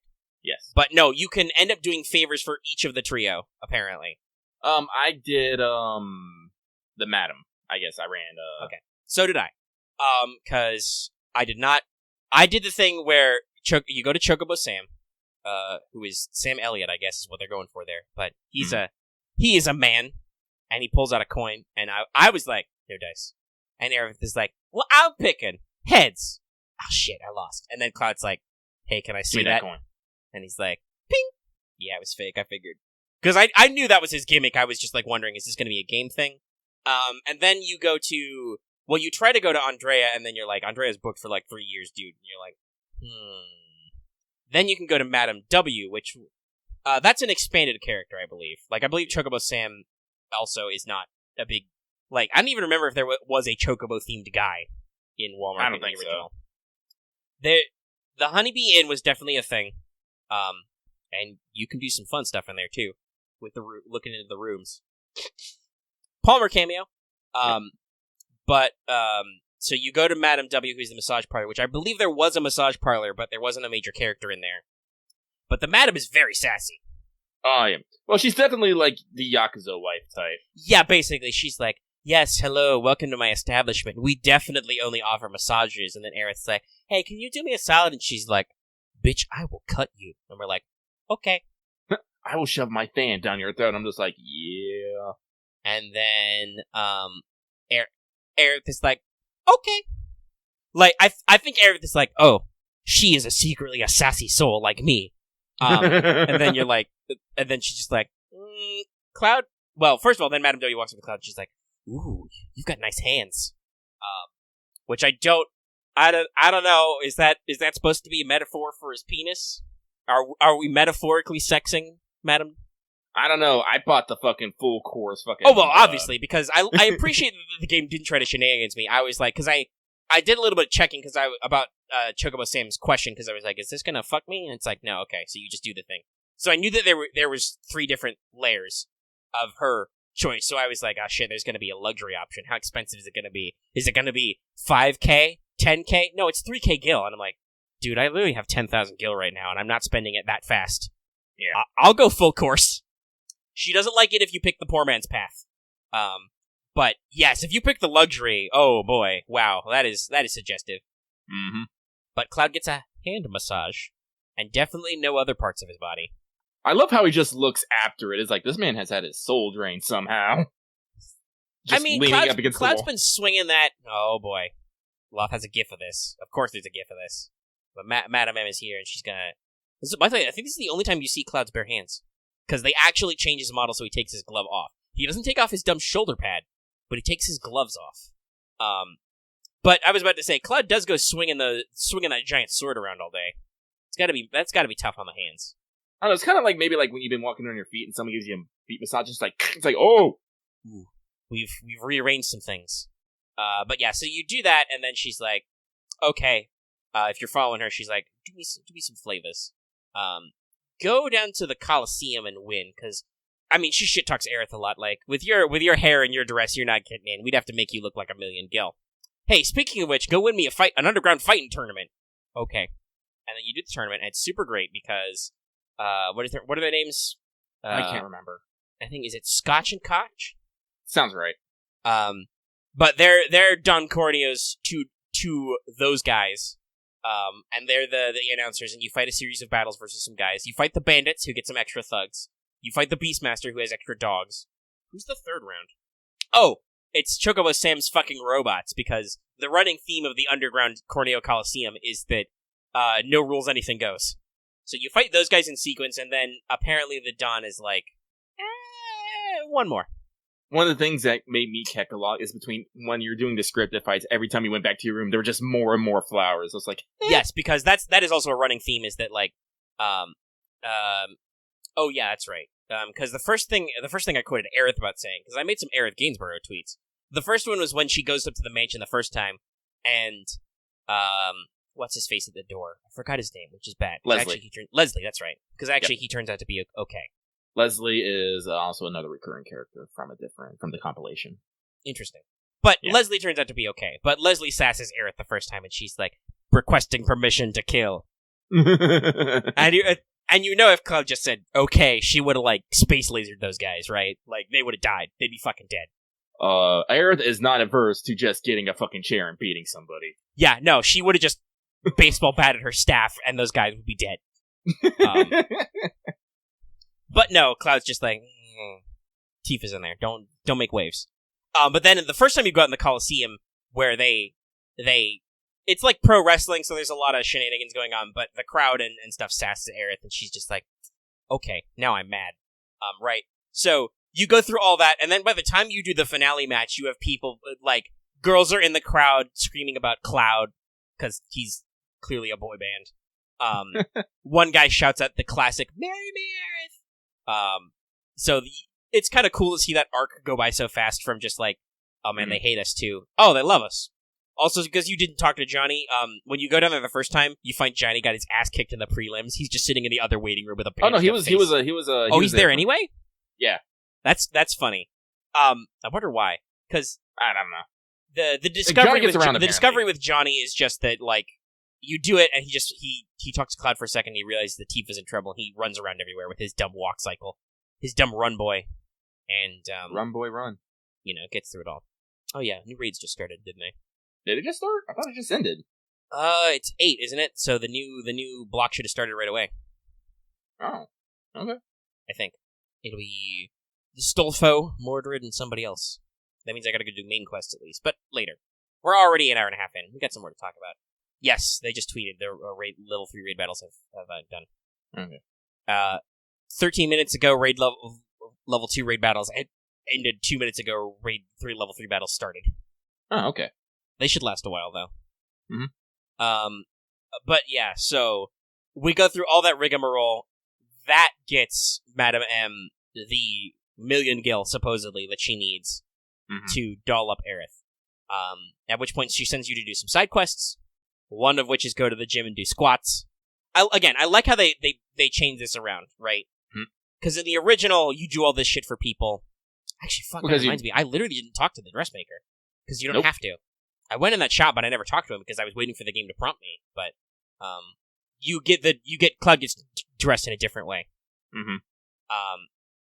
But they send you to go do squats, which is great. I wasn't literally squatting along because I think that would have affected my thumb range, but I really got fired up. I was like standing up, bouncing on the balls of my feet doing those 3 challenges. I like how they did them. It's like, it's super simple, but we're going to remove the prompt and you're just going to have to look and watch. Right. You have to, it's basically a rhythm game. You have to watch Cloud's animation because you can't go too fast, but it speeds up so you can speed up. So you have to really get your flow and like not fuck up to beat those finals. And it took me a few tries, but I got it and I got the trophy. But like I said, I got real into it. I got real fired up for that. I don't know why, but it was just fun. It was a fun callback. And I believe from seeing previews later, Tifa can do pull-ups. Yep, it's a lot harder. Oh my god, is it harder? As probably it should be. Squats is nothing. Like, I in real life can do, probably at least 10 squats. Easy. Probably more if I tried, like if I was seriously working out. I don't know how well I could do a full pull-up bar pull-up. Like, no, It depends on the setup. Like, pulling your entire body weight up on just your arms is a thing. Not everybody can do it easily. Yeah. Excuse me. But yeah, so that'll be fun to check out later. But you do all that. I got some stuff. Aerith, you do all the side quests. Aerith gets her dress. You go to check out the Cloud. Kind of tries the shenanigans and just go on alone, and they're just like, "No, dude, you can't." And he's like, "What if I'm not asking?" And they're like, "Well, then your friend's gonna get hurt." And he's just like, Cloud really just wants to hit some people with his Buster Sword, and he never gets to. He never gets to beat up anybody in that house. But so, Loth already posted the GIF. Aerith shows up in her dress. It's a great scene. Yes. Cloud is stunned. I'm pretty sure Matt M spent most of that money on just like, all right, you're gonna need fireworks, a red carpet. Did her hair, did the whole dress, which, like I said, it's a whole number, because it's like, they got the front and the back and the slit sides and everything. Like, it's Aerith's classic dress, but it's still, very heavily detailed. And then she's like, "So, Cloud, you gotta get in, and apparently Andrea wants to see you, so we should check that out and see if we can get you in." So she kind of pushes you into it, but still not really. Not like in the original where it's just like, "Yo, Cloud, it's the only way. We gotta put you in a dress." And I'm just like, is this your fetish? Are you okay? Is this like your dream? I am pretty sure that Aerith just wanted to see Cloud in a dress. I mean, when considering how she acts in the Honeybee Inn later, she is astonished but pleasantly surprised. For all segments, because you talked about how there's a rhythm game, but you go to the Honeybee Inn, they let you in. There's the honey ladies, the honey girls, who are with Andrea, who are really big fans of Cloud. They liked him in the battle arena. They teach you how to rhythm game, which took me a little bit of work, but it's pretty easy to follow. It's a little weird because there's, especially in the full version, in the full thing, there's a lot of weird perspective stuff, but it's not super hard. You just have to like follow the hexes and stuff. Yeah. So Cloud's practices, I mentioned this, I think, in the pre-show yesterday for Let's Talk FGO before we were recording. I found that Cloud's practice is really funny because he just taps his foot to the beat and then starts doing sword moves. But the full thing is Andrea sucks you up onto the stage. It plays Stand Up, which is the last song on the mini soundtrack. And then Andrea basically challenges you to a dance battle. He's like, "Yo, we can help you out, but you have to show me that you've got a beautiful soul. And Cloud's just like, hold on, wait, I might have some music in my soul. Hold on. And then you just go nuts. It's a full-blown rhythm game. It's a dance battle. Aerith is astonished. Though you want to talk about the Tifa Aerith shipping. It's definitely very funny to see like the two honey girls like grab Cloud and sit him in a chair and don't let him up until Andrea comes out. They do the exact same thing with Aerith, but she's having a blast because she's watching Cloud dance. And boy, can that boy dance. Oh yeah, no, like I said, Cloud literally does have music in his soul. He's got moves. I don't know where he got them, but he's got them. They're in there. That's probably going to come back in when we actually get to Junon and you have to march in place and stuff. Mm-hmm. But yes, Cloud actually can dance and has rhythm. And this shows your beauty and your soul to Andrea, who has, I think, some nice words where like beauty is a thing of the soul. It's not tied to any categories of gender. Yeah. And then just does a full blown quick change makeover, just like boom. And I'm gonna guess that nobody in the Honeybee Inn talked to anybody in the Don's mansion before there, because that was the thing. This was in a full blown show, right? Yeah. So lots of people saw the transformation. I guess they just didn't talk to anybody about it. Well, here's the funny thing. When you go back, Leslie is just like, bro. Well, yeah, Leslie knows, but also we find out later, Leslie is clearly in conversation with Andrea, so Leslie is probably just like, is this what we're doing? I forget their name, but the gym owner, who is fabulous, but I believe it's masculine pronouns and referred, right? Got a man, what would normally be a man bun, but very clearly wearing at least lipstick, right? Yeah. They know. Like, they're immediately like, hey, looking good, Cloud. And you're like, By the way, though, this is one of the best sequences of this, is you switch back to Aerith, you wait for everybody to walk out, Cloud comes out, and you have to mash triangle to basically be like, Cloud, Earth to Cloud, and Cloud's just like, don't talk to me. Nope. Nope. Let's just do it. And then you go in. They added an extra creepy element, I'm not sure why, where you get knockout gassed and thrown in the dungeon, and then they take you up. I guess it's just so you can be unconscious, so Tifa can be like... So that's weird. Leslie gets it right, Tifa doesn't get it right away. Uh-huh. I guess she just couldn't believe it. Nope. She's just like, wait a second. Hold on. And then Aerith's like, yes, that's Cloud. Sup, nice to meet you, I'm Aerith. Tifa at least takes it in stride. She's just like, okay, this is just a thing that we're doing. Again, this section of the game really goes out of its way to highlight the character differences between Tifa and Aerith, and kind of remind you that they're not necessarily the characters you think they are. I think Tifa was on board because, as Aerith explains, now they're all three of the candidates, so no matter what, we can get the information. Right, because Tifa explains her problem, it's like, but then I learned there would be multiple candidates in a dungeon, and then Aerith's like, well, now we're all... Hey, candidates 2 and 3 are right here, so we're all in. Which is good, because there's no, like, dialogue choices or anything, so I think Cloud just gets picked anyway. Yeah. For the funsies. Because he got that mouth. Yes. Oh, by the way, Cloud... they probably don't do this in the English, but in Japanese, Don Conero has a verbal tick. He says "buhi" a lot, which is basically pig noise. Yeah, he makes the pig noise. Buhi. In English, what did he do? I think he just kind of chuckles and maybe snorts to himself. They don't go out of their way, but that's because he has a voice like this. Yes, actually, Don Conero. Look at baby. Actually, I gotta double check who Don Conero's English VA. I think it's Mark Hamill. I think. Oh, I would not be shocked. But yeah, if it is, he definitely puts the old Mark Hamill spin on it, right? Nope, it's not. It's Fred Tatascore. Oh, Tatascore. Tatascore, yeah. Also has a lot of range. He did some Metal Gear Solid stuff. But yeah, so they do that trick where he's got like, his voice is like this, yes, Don Corneo. Ooh, talk dirty to me, baby. Which I think works fine in English, right? Yeah. You can get the emphasis across, but that is a funny thing to note about the Japanese, because I haven't listened to it in Japanese yet, that he does the buhi tick, which is the onomatopoeia for a pig squeal. Yep. Because let me tell you, they put that jiggle fingers on his belly, and it made me laugh every day. And it was good, because like I said, the man is just large and in charge. But anyway, Cloud sasses him, and he's like, who said that? I like you, the big-boned one. Because that's the thing. As we can see in this massage gif, Cloud's pretty ripped, but the dress hides most of it. Yep. But yeah, so we do all that stuff. I mentioned it before. They try and take Tifa and Aerith to the back room, and then they're just like, Tifa and Aerith just kind of exchange looks, and they're like, nope. And then Tifa's like, let me show you my high kicks. Because her dress lets her kick. And this is where the infamous, you're about to mention it, the infamous Aerith shot. Yeah. I just wanted fucking Scotch just be like, she got a chair! Yeah, I just wanted like, oh my god, she's got a chair! Because she does. She pulls a chair out of nowhere and just full-blown wrestling just cold cocks a guy. This shouldn't shock nobody, though. The Japanese also have a big pro wrestling scene. They do. So I'm sure that, like, that are the references in the Coliseum and in this segment are like, nah, we understand pro wrestling. So Aerith and Tifa kick the shit out of those guys. And then this is, like I said, where Leslie shows up and shows up with the Buster Sword in a bundle. Because the Buster Sword wouldn't fit, and it's like, here's your stuff. I'm gonna clean this up.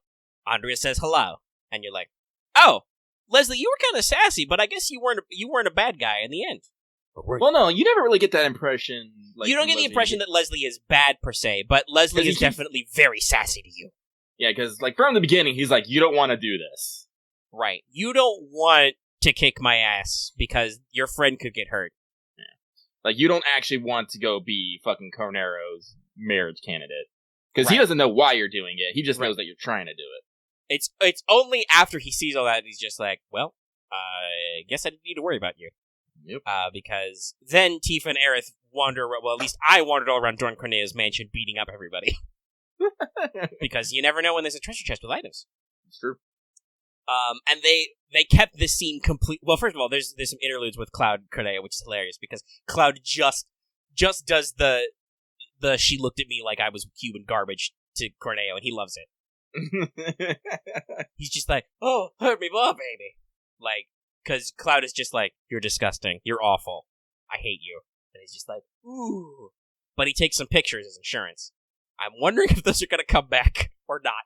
I hope they do. I would laugh so like much. If when we finally get to Wutai in the year 2035, and we get the Corneo conclusion, then pictures come back. But anyway, so as I mentioned, was that on or off mic?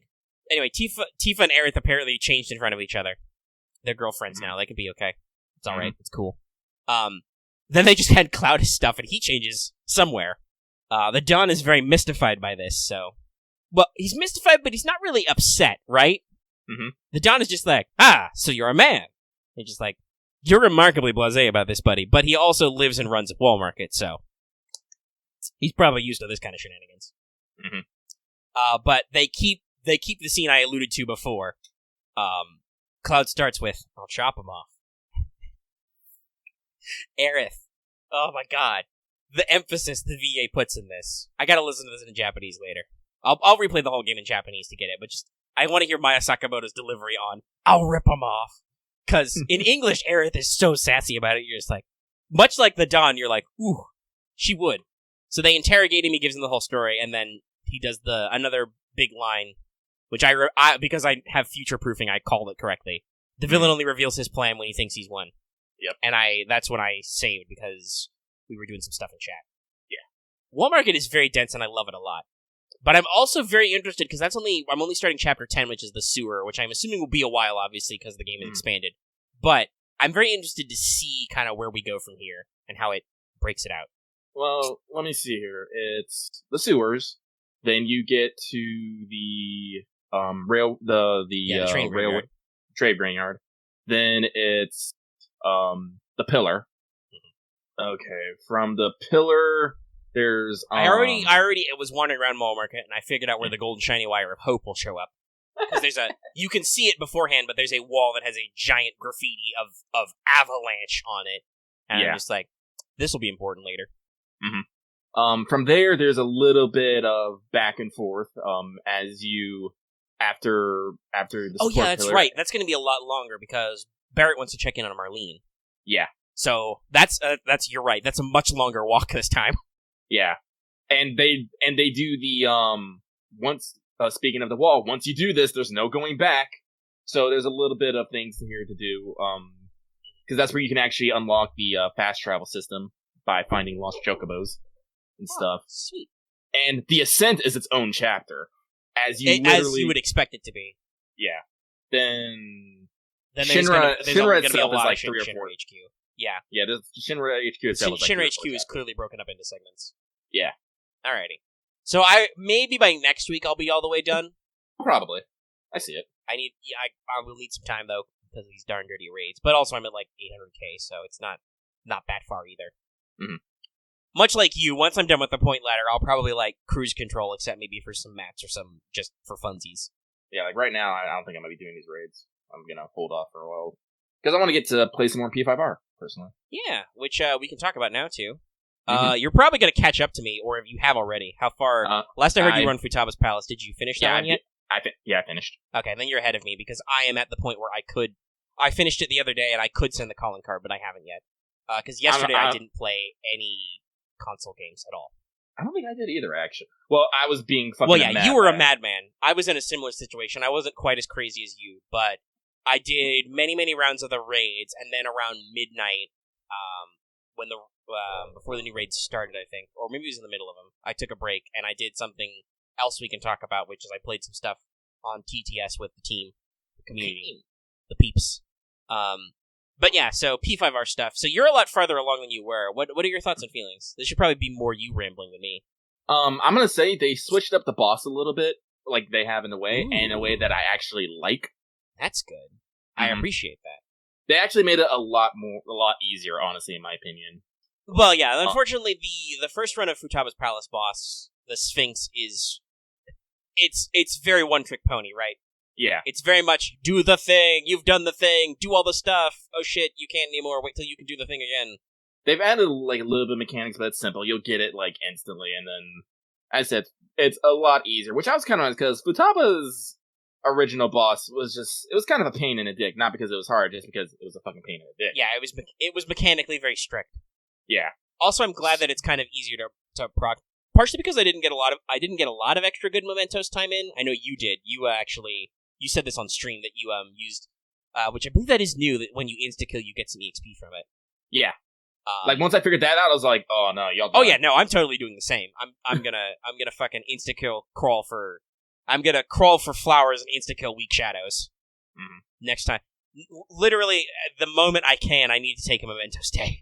Because I missed some opportunities before Futaba's Palace really fired off, because I was getting into my confidants. Yeah, no, Lucky has maxed out 2 of his confidants, and he's pretty close to maxing out a couple more. Well, like I said, I'm a little bit behind you, so I'm close to on 3 or 4 right now. Futaba has been sleeping for almost a month. Yeah, again, that's what she does. That's what she do. That's why you use that free time to to work on old confidants. Kawakami's almost done, and Kawakami and Torinosuke, Yoshida, those 2 are almost done. Because he's pretty easy to accomplish. Oh, I guess technically I should say I maxed out Kasumi, because she only goes up to 5. Oh, so you're already done with 5, so you're definitely ahead of me on that. I'm only on... They actually do something interesting for their line, because you know how they usually have the, you turned the vow into a blood oath? They actually switch up the lines. I'll let you see it for yourself, because I can't remember it off the top of my head at all.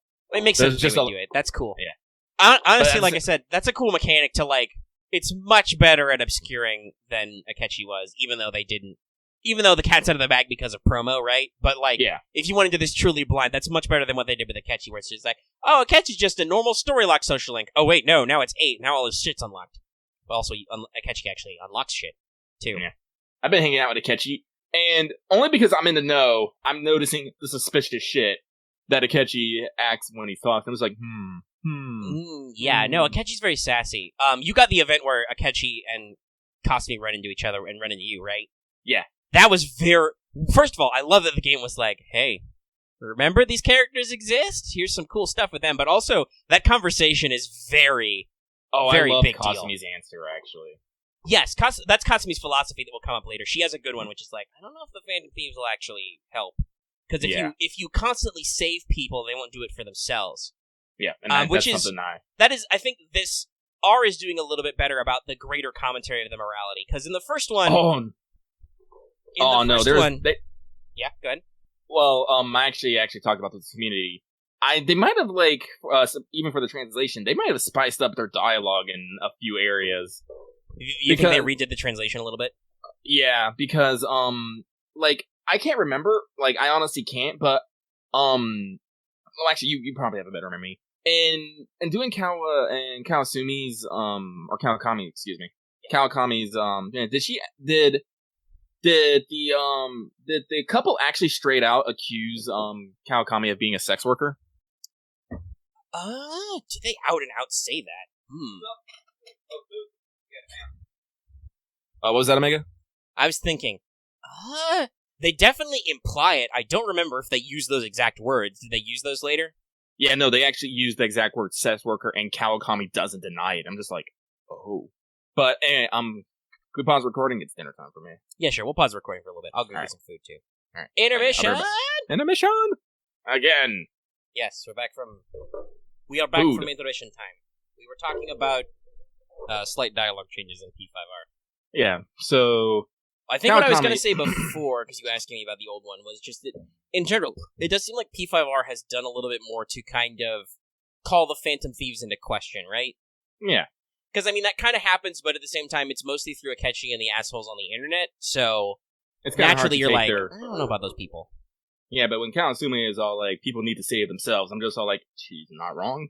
Yeah, it's, so, because I think the way the game was originally phrased was that, like, you guys are definitely quote-unquote good, because you are the trickster, you do goo.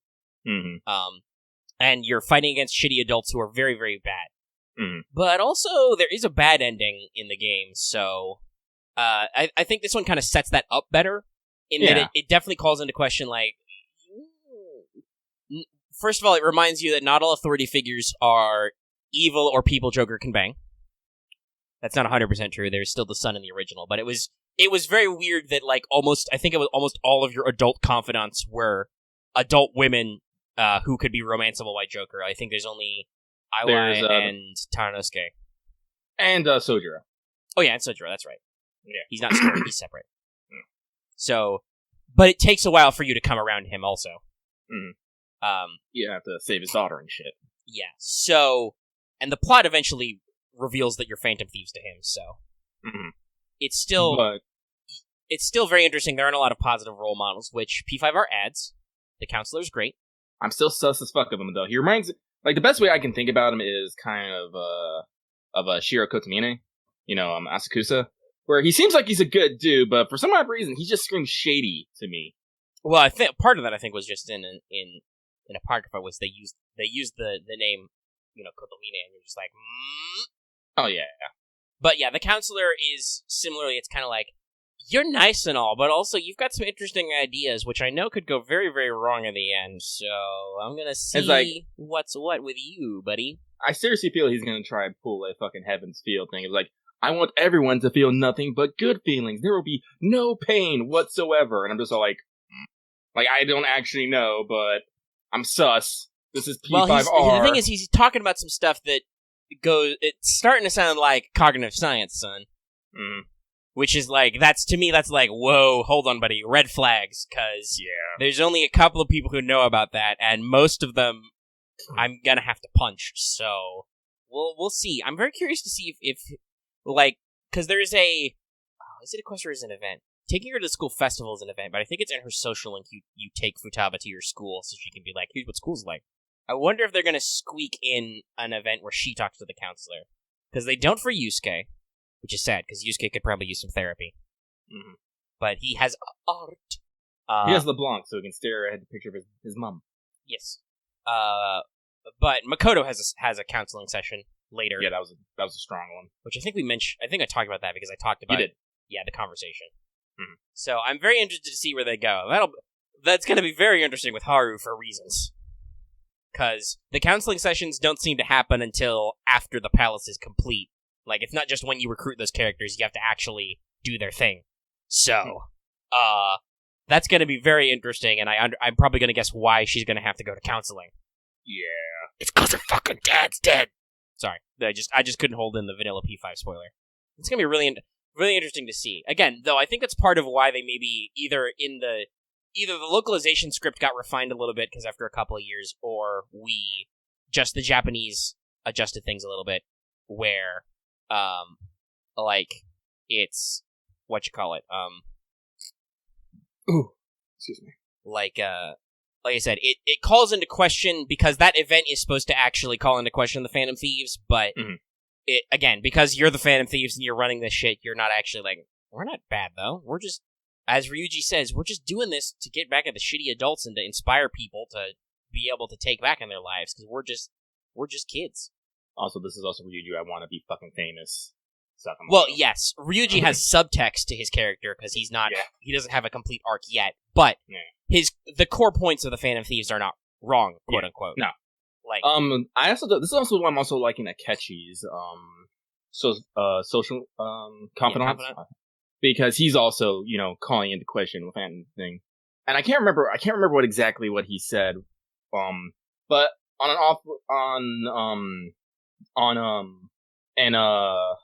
of them, it was like 3 or 4, I can't remember.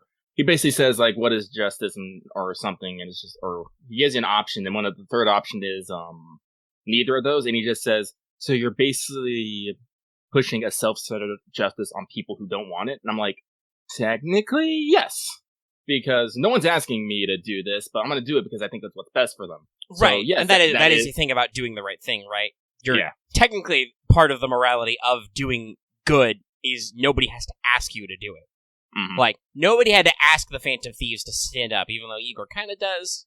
He kind of alludes that you've got a destiny coming, but technically other than him ominously warning you about ruin, there's no reason why the Phantom Thieves had to keep going after Kamoshida, other than a couple of things. One, just the fact that there was kinship between the 3 of them, right? Mm-hmm. And kind of the 4th of them, Mona has his own displacement issues as well. But the thing was just that they had kind of this kinship and togetherness, and they all had the same story where they were all in a bad situation because of shitty adults and realized that was then catalyzed by meeting Shido that time, and him being an asshole, and then the people in the buffet being super assholes, and that just kind of reminded all the kids that, like, that's right, adults are kind of shitty. What if there are more shitty adults out there? Yeah. What if we could do the thing we did with Kamoshida, which we did, one, because he was a super awful person and had to go, but also because he was directly threatening us. What if we just did that bigger, and that kind of spirals? That's what I like to think of it. And yes, it does get confused, and it does get busted up. Like, both Ryuji's character arc and the meta plot and Mishima's confidant story are about losing your way, kind of, and getting it back. And that's very... Because Mishima is moon, that's very indicative of the moon. The moon is about dreams, illusions, being lost on the path, forgetting what you were doing, forgetfulness, distraction. Mm-hmm. And a part of that just makes me think of, this is kind of a bit of self-centeredness. Because I'm not using that in a necessarily negative way, because sometimes you just have to, like, literally stand up and take a stand. And part of that is kind of putting a little bit of your selfishness on other people, which they kind of call into question too. Is like, is it right to be doing this? So here's something that actually bugged me and also before we move on from there, I do want to say that's a very Japanese thing too, right? That's why they have this social problem in Japanese, because acting that way does not fit the Japanese ethos. No, you are not supposed to stick out. That, like, also, I don't know if this is a translation error, but at one point, they actually talk about how, these people are trying to use these means to get their own justice, and they call them outlaws. I'm like, wait a minute, isn't the proper term for that a vigilante? Someone stepping, like, outside the law to commit what they consider... yes, but it depends who said that. Was that Akechi? It was the news. It was the news? The news was probably being negative about us. Yeah, probably. Because who knows, that might be another Japanese thing where they might not even... Because, remember, in America, vigilante justice. That harkens back to the Old West, and the taking matters into your own 2 hands and your own bootstraps and all that stuff. Mm-hmm. Like, the American ethos is literally the Revolutionary War. It's literally, whoa, buddy, you don't get to make decisions for me without my input. I will literally fight you. That is how our country was formed, and that is basically how we live to this day. For better or worse. What were you going to say before that, though? I totally forgot. I also forgot. You were going someplace and I lost it. You were talking about... You might have said it. We were talking about the justice on other people and whether it was good. Well, yeah. Well, as I said, you never at any... because of who you are, you never at any point necessarily feel like you're doing the wrong thing. But at the same time, you have to understand what you're doing is not necessarily... you're not doing the wrong thing, but what you might not be doing is not necessarily the right thing. Right. You're fundamentally bypassing the system, is what's happening. Is you are completely out of left field. You are doing things that is not normal, because it's literally supernatural. And so, that is why people are very confused and concerned about you. Yes. And they're right that, depending on the person, this isn't going to be horribly abused. It definitely can be. And therefore people are sus as fuck about it. Because honestly, that's another thing. I didn't think about it this way until we started talking about this. But P5 is really the first time in the modern Personas, because, again, about 1 and 2, and then the other 2, or the other one, I don't know. Multiple parts. But, in 5 is the only one that openly acknowledges, kind of, that supernatural stuff is happening, and the wider world is aware that you are doing stuff. In 3, everybody else is literally gone during the dark hour. Like, literally everybody skips the hour except the vulnerable, who they did have the whole apathy syndrome thing, but nobody connects that to being supernatural, right? Nobody understands that that's the advent of Nyx. So you're saving the world, but nobody can ever know, which really kind of works into the themes. In 4, you guys are solving murders, and Dojima figures out you're trying to solve murders, but nobody understands your techniques, right? Yeah. Adachi and Namatame, when they get fingered for either, they confess in such a way that they, to certain things in such a way that makes sense to the police. They don't try to supernaturally explain it. In P5, at one point, you fucking take over Tokyo Broadcasting, right? So that's a whole thing, but you guys are much more out there. You are publicly sending calling cards to public figures who apologize on TV after you steal their hearts. There's this whole, subtext about, there's research into, fucking... Yes, cognitive science is an area of understanding that is going on in the meta plot. And multiple characters can talk to you about this. Yeah. So, there's a lot of this interesting commentary about actually being out there. So, if you think about it, P5 is almost like, holy shit, we're suddenly a superhero setting. We were kind of already this kind of weird urban fantasy thing, but this is the first time it's like, no, dude, you're literally in Tokyo, and you guys are literally doing Phantom Thief shit in the public eye, kind of.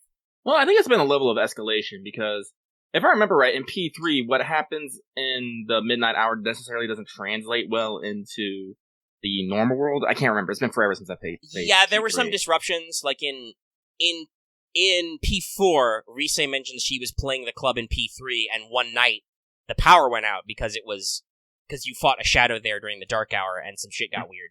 But that was just probably because of the dark hour glitch. Yeah. And in P4, the train stop, for instance. Yeah. In P4, there be murders happening, and you're trying to fucking stop them. Right. The shadows literally murder people. Yeah. So, yeah, there's a little bit more here. And here, as I said, it's full on, Phantom Thief stealing hearts, calling cards, Chivalrous 3 bullshit. And it's interesting to think because, at least in a semi-canonical way, all these games take place in the same universe. Yes, they're all mentioned to be in continuity. I have a Rise poster. They talk about the Detective Prince. Yes. Naoto doesn't show up because Naoto has like a manga or a light novel follow-up I haven't ever read, but she's doing stuff right now. The Arena continuity clarifies that 3 and 4 take place in the same universe, because the two teams literally run into each other. I wish we could get Lapras in an RPG. That'd be great. Lapras is cool, yeah. Lapras is very cool. You can get her personas, though, at least. Both of them. Both her and Shadow Lapras' persona. Which is... Yeah, Shadow Lapras is a really interesting character, because she on the one hand, she is Lapras' suppressed feelings, but also she is still literally just Lapras. They're separate, but also they're kind of in there. It's great. That's a super great moment in Ultimax, where the one time you play as Shadow Lapras, where Lapras is just in a really bad mood, and she's just like, I don't know what to do, and then Shadow Lapras is like, you motherfucker.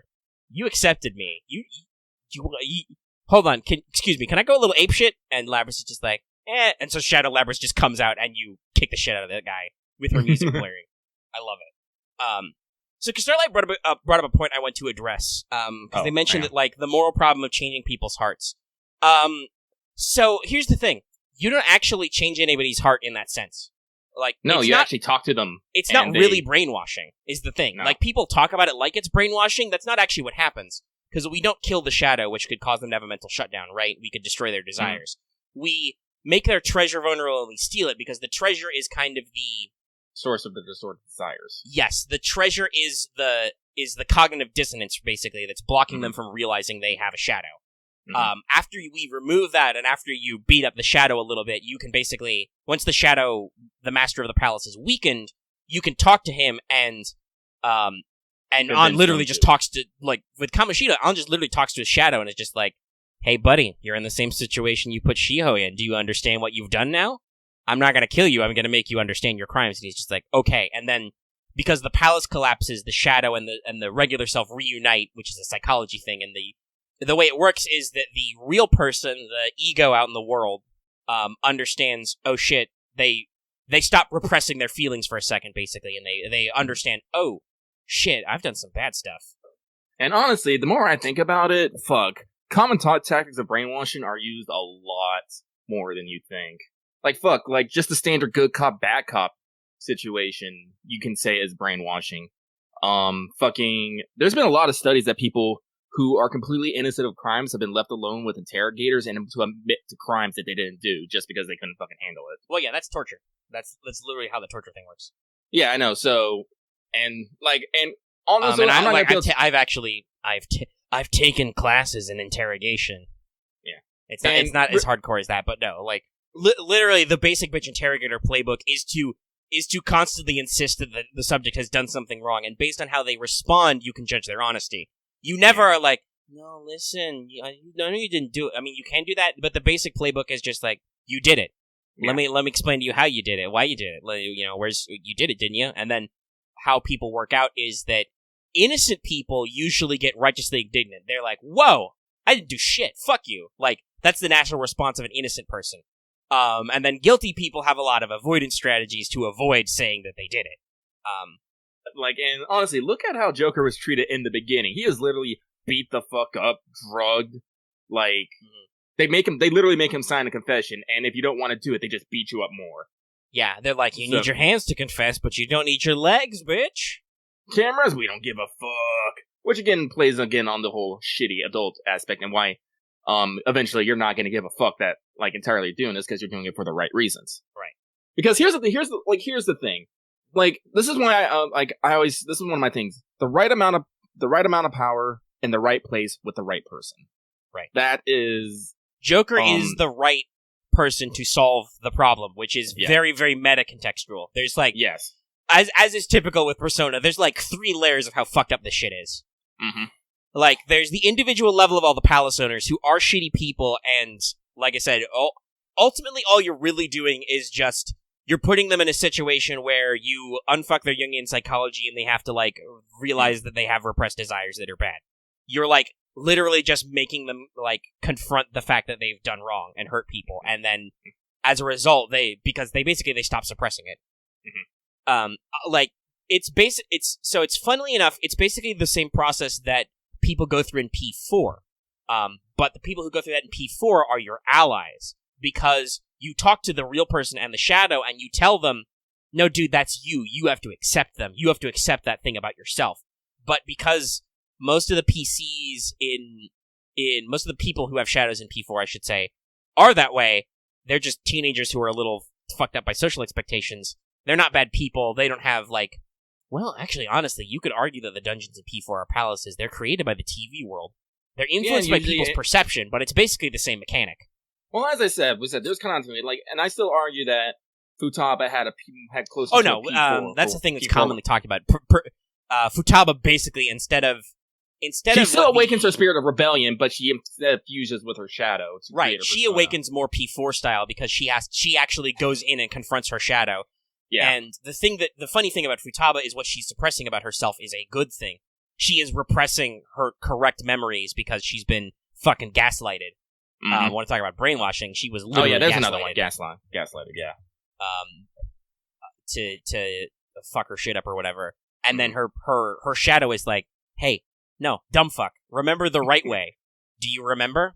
Gaslighting is basically laying the blame on someone else and making them believe it was their fault. And that's a really basic bitch way to explain it. Fuck. Hang on.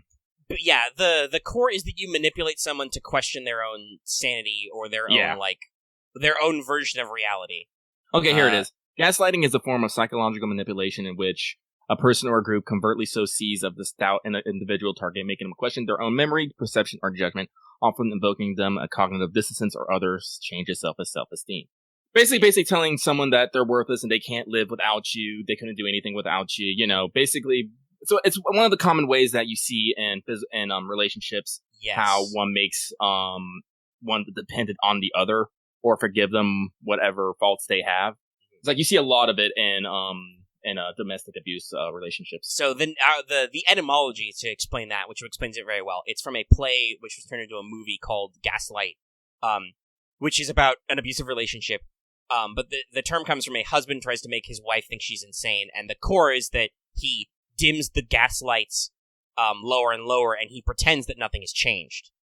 So that's kind of the mechanic of gaslighting. Yeah. That's what happens with Futaba, is people come tell her things that are false and try and make her doubt her own memories, her own relationship with her mother, which is driving her into serious paranoid schizophrenia and agoraphobia. Like, if you think about it, Futaba's real fucked up, and I'm real glad we have magic brain phones. Because otherwise, I think would take there are some cases online that may say that actually Futaba may be on the spectrum. There's that too. I think her voice actress literally said she played it that way. Mm-hmm. Like she acted like Futaba was on the spectrum. But I mean, like we solve her high level problems of like she's having hallucinatory episodes and suicidal thoughts and stuff. Well, yeah, that is basically what happened. But the problem is that she was gaslighted, so she has trauma about stuff that didn't happen, that wasn't real. And in fact, if you get deep into it, her mother didn't even jump in front of, her mother didn't even commit suicide. She was fucking murdered with psi bullets. Which is again, to remind you how fucking weird an urban science fantasy persona is. Yeah. It's fucking crazy.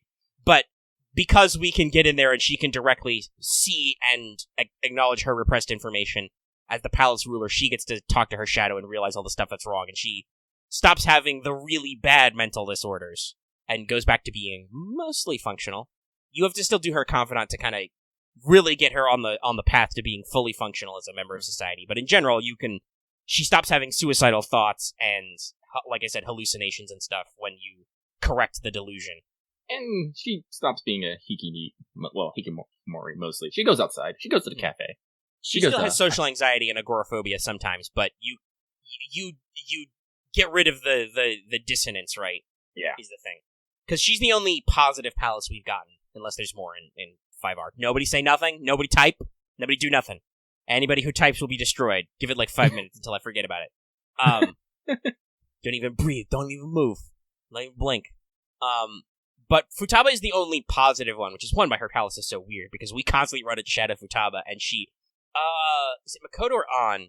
One of them says the thing that Futaba literally can't control her desire to push people away, right? I can't remember now. I know An one of them does. But that's a really good thing to bring up, because yes, her shadow, they literally talk about the fact that her shadow self, she cannot control her, she wants them to help her, but she can't not push them away. I like how, if we're talking about Futaba, I do like how they use the shadow in a positive sense of, you're just saying, repressed feelings can be anything. It doesn't have to be evil desires. Well, and I think that's a criticism that Persona has gotten, at least in the P4 era, because they actually acknowledge Jungian psychology, and that's the thing. Your shadow archetype is not literally the evil you. Which is how P4 played it, but it's just...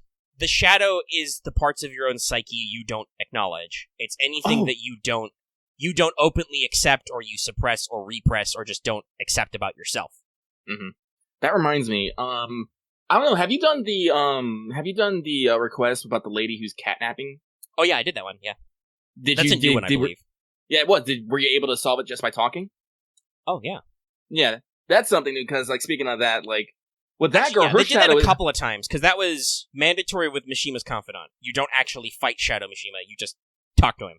Yeah, but in this one, I think if you like knock her down, you can actually talk to her and solve it that way. And you find out she's just this way because she's super upset that she lost her cat and she wants to save them. And you're like, no, a little too far. And she's like, oh, okay.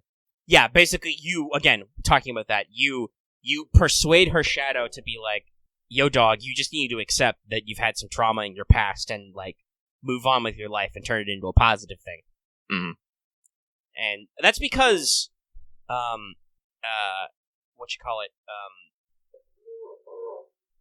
sorry, I distracted me. I'm thinking about the metaphysics.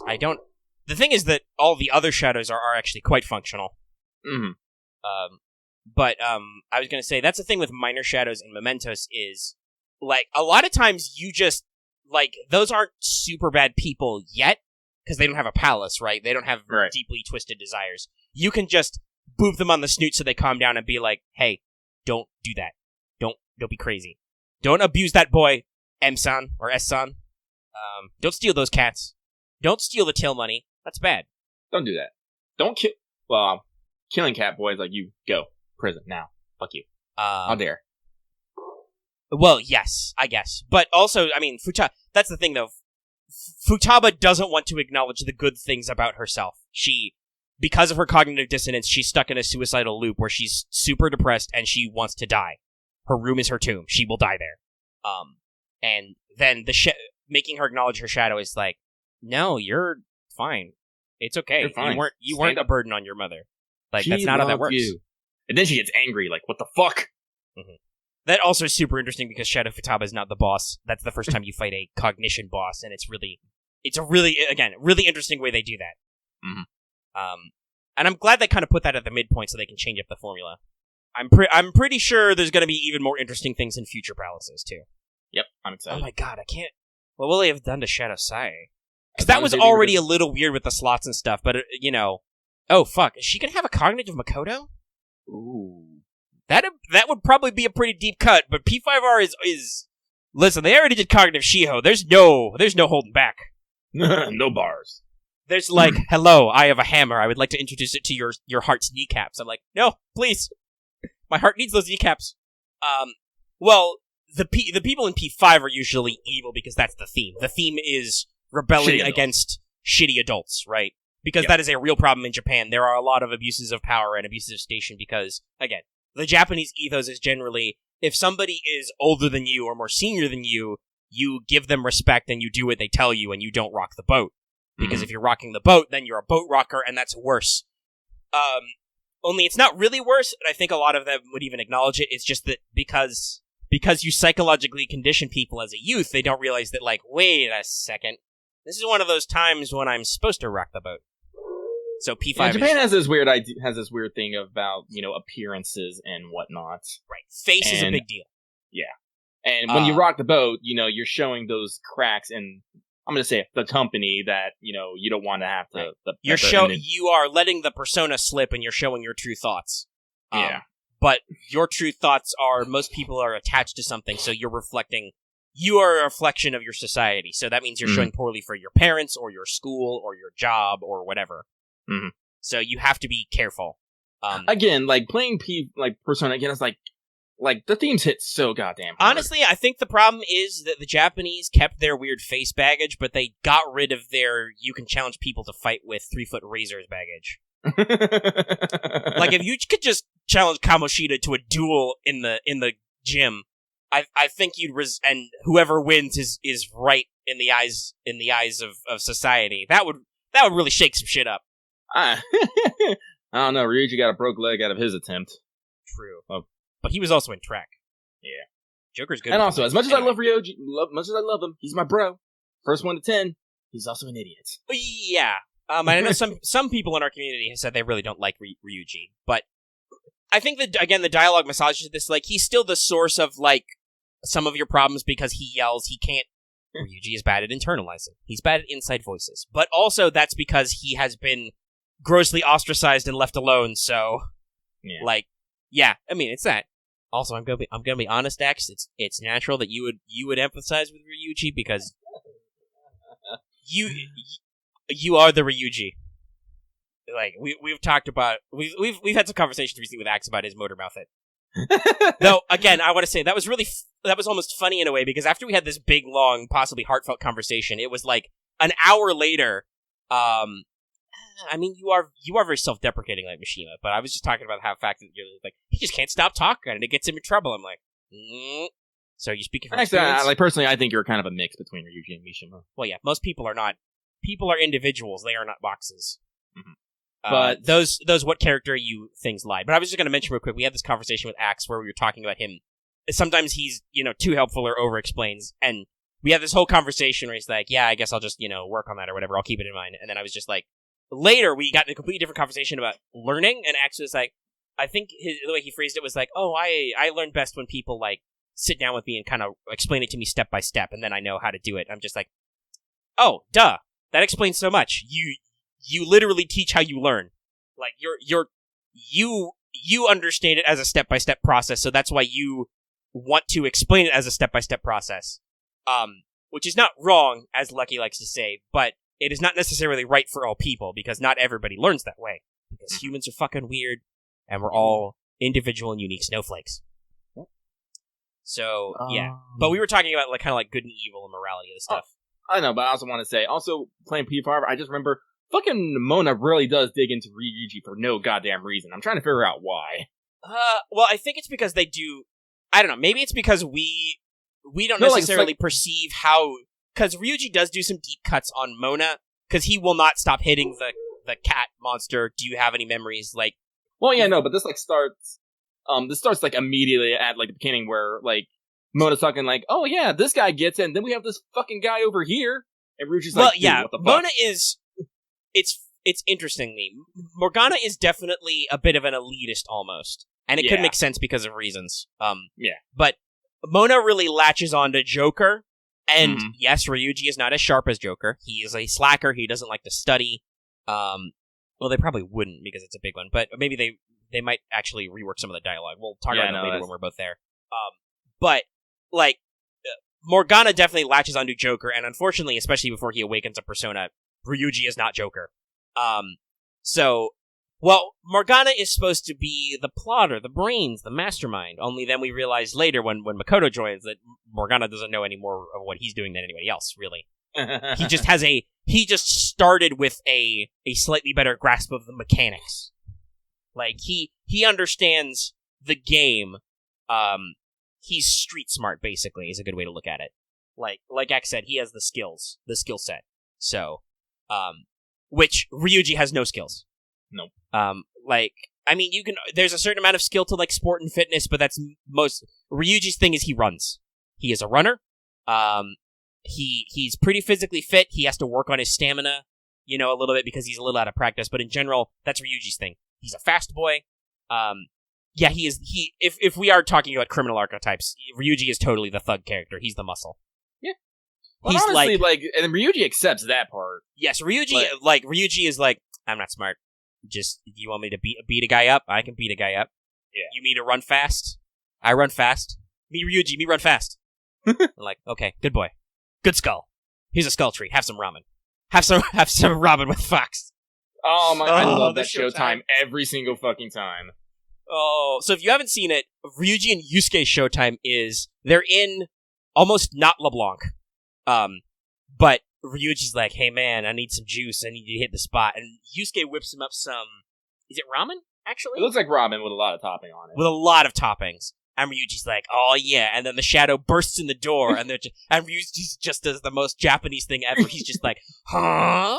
And then they just fucking waste him outside the door, and Ryuji gets to eat his ramen. Though Ryuji and Makoto also have a really funny one. Yeah, Makoto living up to Queen, but Ryuji acting as the underling is the fucking great. Just the underboss where she's just like, you're gonna get your ass kicked, we're gonna destroy you, and she just elbows him like, cut it out. And then she fucking destroys that guy. And then Ryuji runs up with a soda. And she just crushes it. Yeah! I want to see more. I need to see more, yeah. Showtimes are amazing. Oh, fuck, Kasumi's a full player character. Does she have showtimes with people? Actually, that's a good question I don't know, which I will say is mechanical. Do showtimes go all ways? Well, let me see. Okay, one with Joker. All right. Showtime. Because I was going to ask. I don't know if Joker has one, and that would make sense if he doesn't. Because he already has follow-ups and stuff, which are unique. So like, Oh my god. Joker and Akechi have a showtime. Yeah, I just type that. I want to see that shit. That's gonna be good for a lot of reasons. Oh, today's a P5 day. I gotta get into it after this starts up. I'll do some raids and do some running here. I'll give you the list here real quick. I don't know what they are. I just have pairs. Yeah. So we also have a An and Yusuke, a Haru and Morgana. I actually remember that one from previews. We have a Makoto and Haru, protagonist and Akechi, and a protagonist and Kasumi. That makes sense for those last two. That's Joker showtimes, because we have tight relationships with everybody, especially because of confidants. But Joker has a very direct, I think, relationship in Phantom Themes terms with Kasumi and Akechi for obvious reasons, and Kasumi not only because of the Phantom Thief thing, but it's really interesting to see the whole senpai kohai, but also she teaches us, right? By the way. Yeah, go ahead. You probably got this far. I don't have Chan's hook yet. I'm one short. No, I don't think it. You should have seen it. Maybe not. Have you gone to the fucking?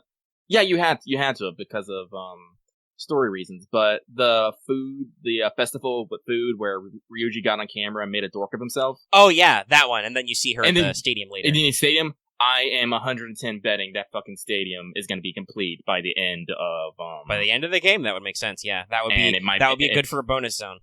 Yep. Also, isn't that when you is that then, or is that in her confidant you learn her tragic backstory? I think it's in her confidants. I think she just basically came there because she wanted to see the place. Mm-hmm. And then she's like, "Oh, senpai, is that you?" And you immediately wave off Ryuji and Yusuke, and you're like, "Whoa. Out of my zone, guys. Joker needs his game." Time to chat up. Hey, Yoko, what you doing? Again, I just love... Kasumi's a great character. One, like I said, because she adds a completely different archetype. Because she is the Kohai character, which did not exist in P5 the first time. Because Futaba, like we said, Futaba doesn't work that way. No, she's the little sister type. Mm-hmm. Similar to, I would say, not the same, because Nanako's obviously much younger, but kind of similar to how you ended up treating Nanako in 4. Yeah. She's the kid sidekick kind of character. Mm-hmm. Must protect. As opposed to, in 4, you had Rise and Naoto were both your underclassmen. Mm-hmm. Rise just had the idol. Yeah, Rise had her idol business, though. But Rise also had the quality that I don't really think anybody in P5 does. Where no matter what, Rise was all about that senpai. Like she was ready to just slide on in there. Mm.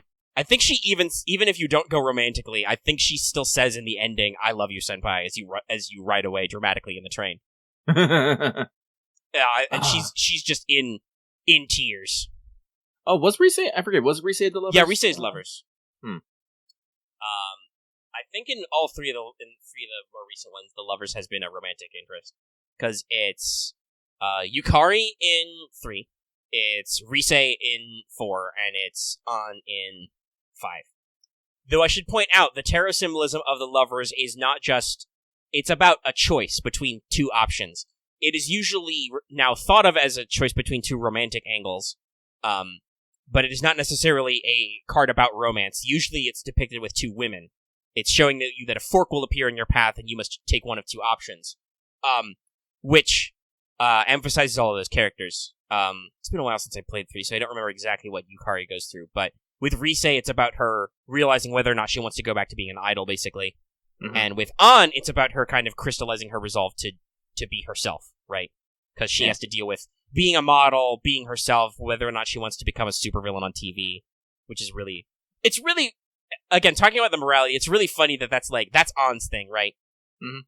She latches on to, give me a cool supervillainess. That's kind of my theme. And it's like, sure, okay. You're right, evil thief ladies, don't let anything get them down. That's not how Catwoman works, right? But yeah, so that's the big symbolism of lovers. And honestly, the whole of these things are full of these, the standard issue Arcana symbolism. I don't think P5 has a tutorial for it.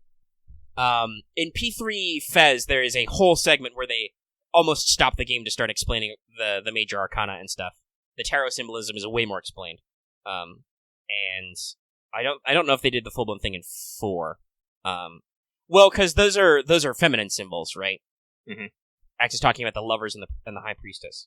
So, The High Priestess is about mystery and female mysteries, kind of like the it's also the feminine version of the Magician, a character who is highly skilled, talented, but also their journey is not complete. They are not yet an authority. Oh yeah, that's totally Makoto. Yes. Makoto is not finished with her story, but she is highly skilled and talented and mysterious.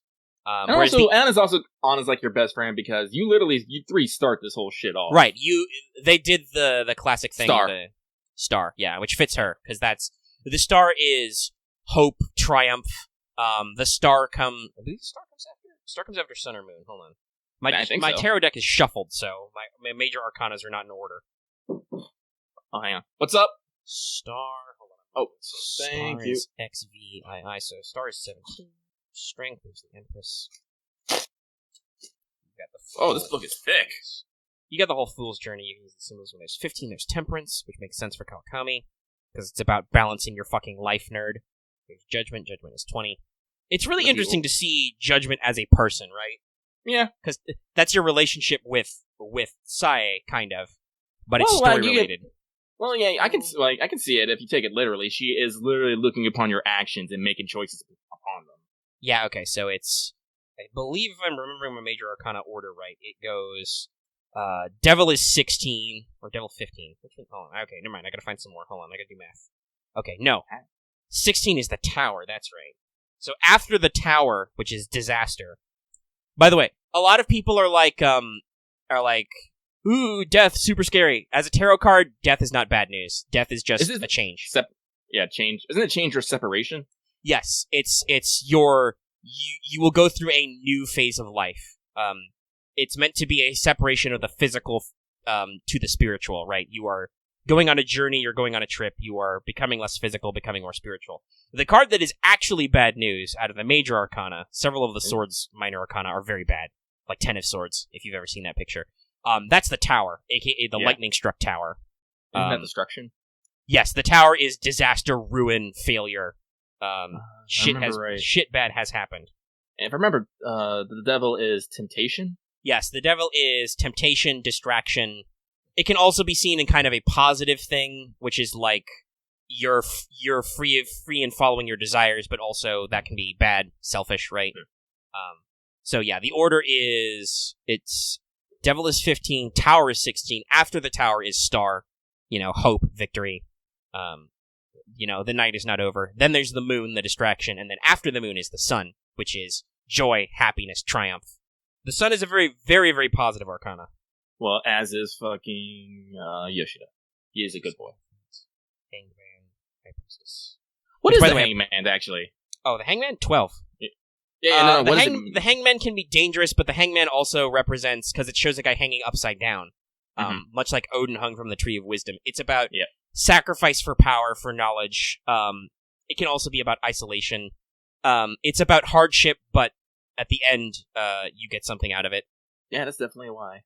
Yeah, like I said, the tarot archetype symbolism is usually followed pretty strongly by the game. Mm-hmm. Like, the Fool is the Fool's Journey always. Morgana makes sense for the Magician. He is talented, he's skilled, he has powers, but he is still at the start of the journey. The Twins is Strength, which is about controlling your strength. The Chariot is almost always a universal symbol of victory. And victory in the physical sense, which is why you usually see it associated with your punchy, like your Chies and your Ryujis. Empress is about female authority, maturity. Yeah, that's Haru. Mm-hmm. And the Emperor is the opposite. It's masculine authority, masculine authority figures and stuff like that, which relates to Yusuke. I gotta be honest. I'm doing Oya's again. I have to read through hers because I'm kind of like, why are you devil again? Is it just because we hang out in a bar? Is it about is it more about your decision to kind of follow your own dreams, right? That she has to do her own thing? Because I think in 3 and 4 the devil was a little more clear. In 3 the devil was everybody's favorite shopman Tanaka, who was a shifty salesman, right? Mm-hmm. The shiftiest. But through your work with him, you're able to kind of change his opinions on stuff and kind of get him to open up. And he returns as a cool guy character. And then he returns as a fucking shady black market. Yeah.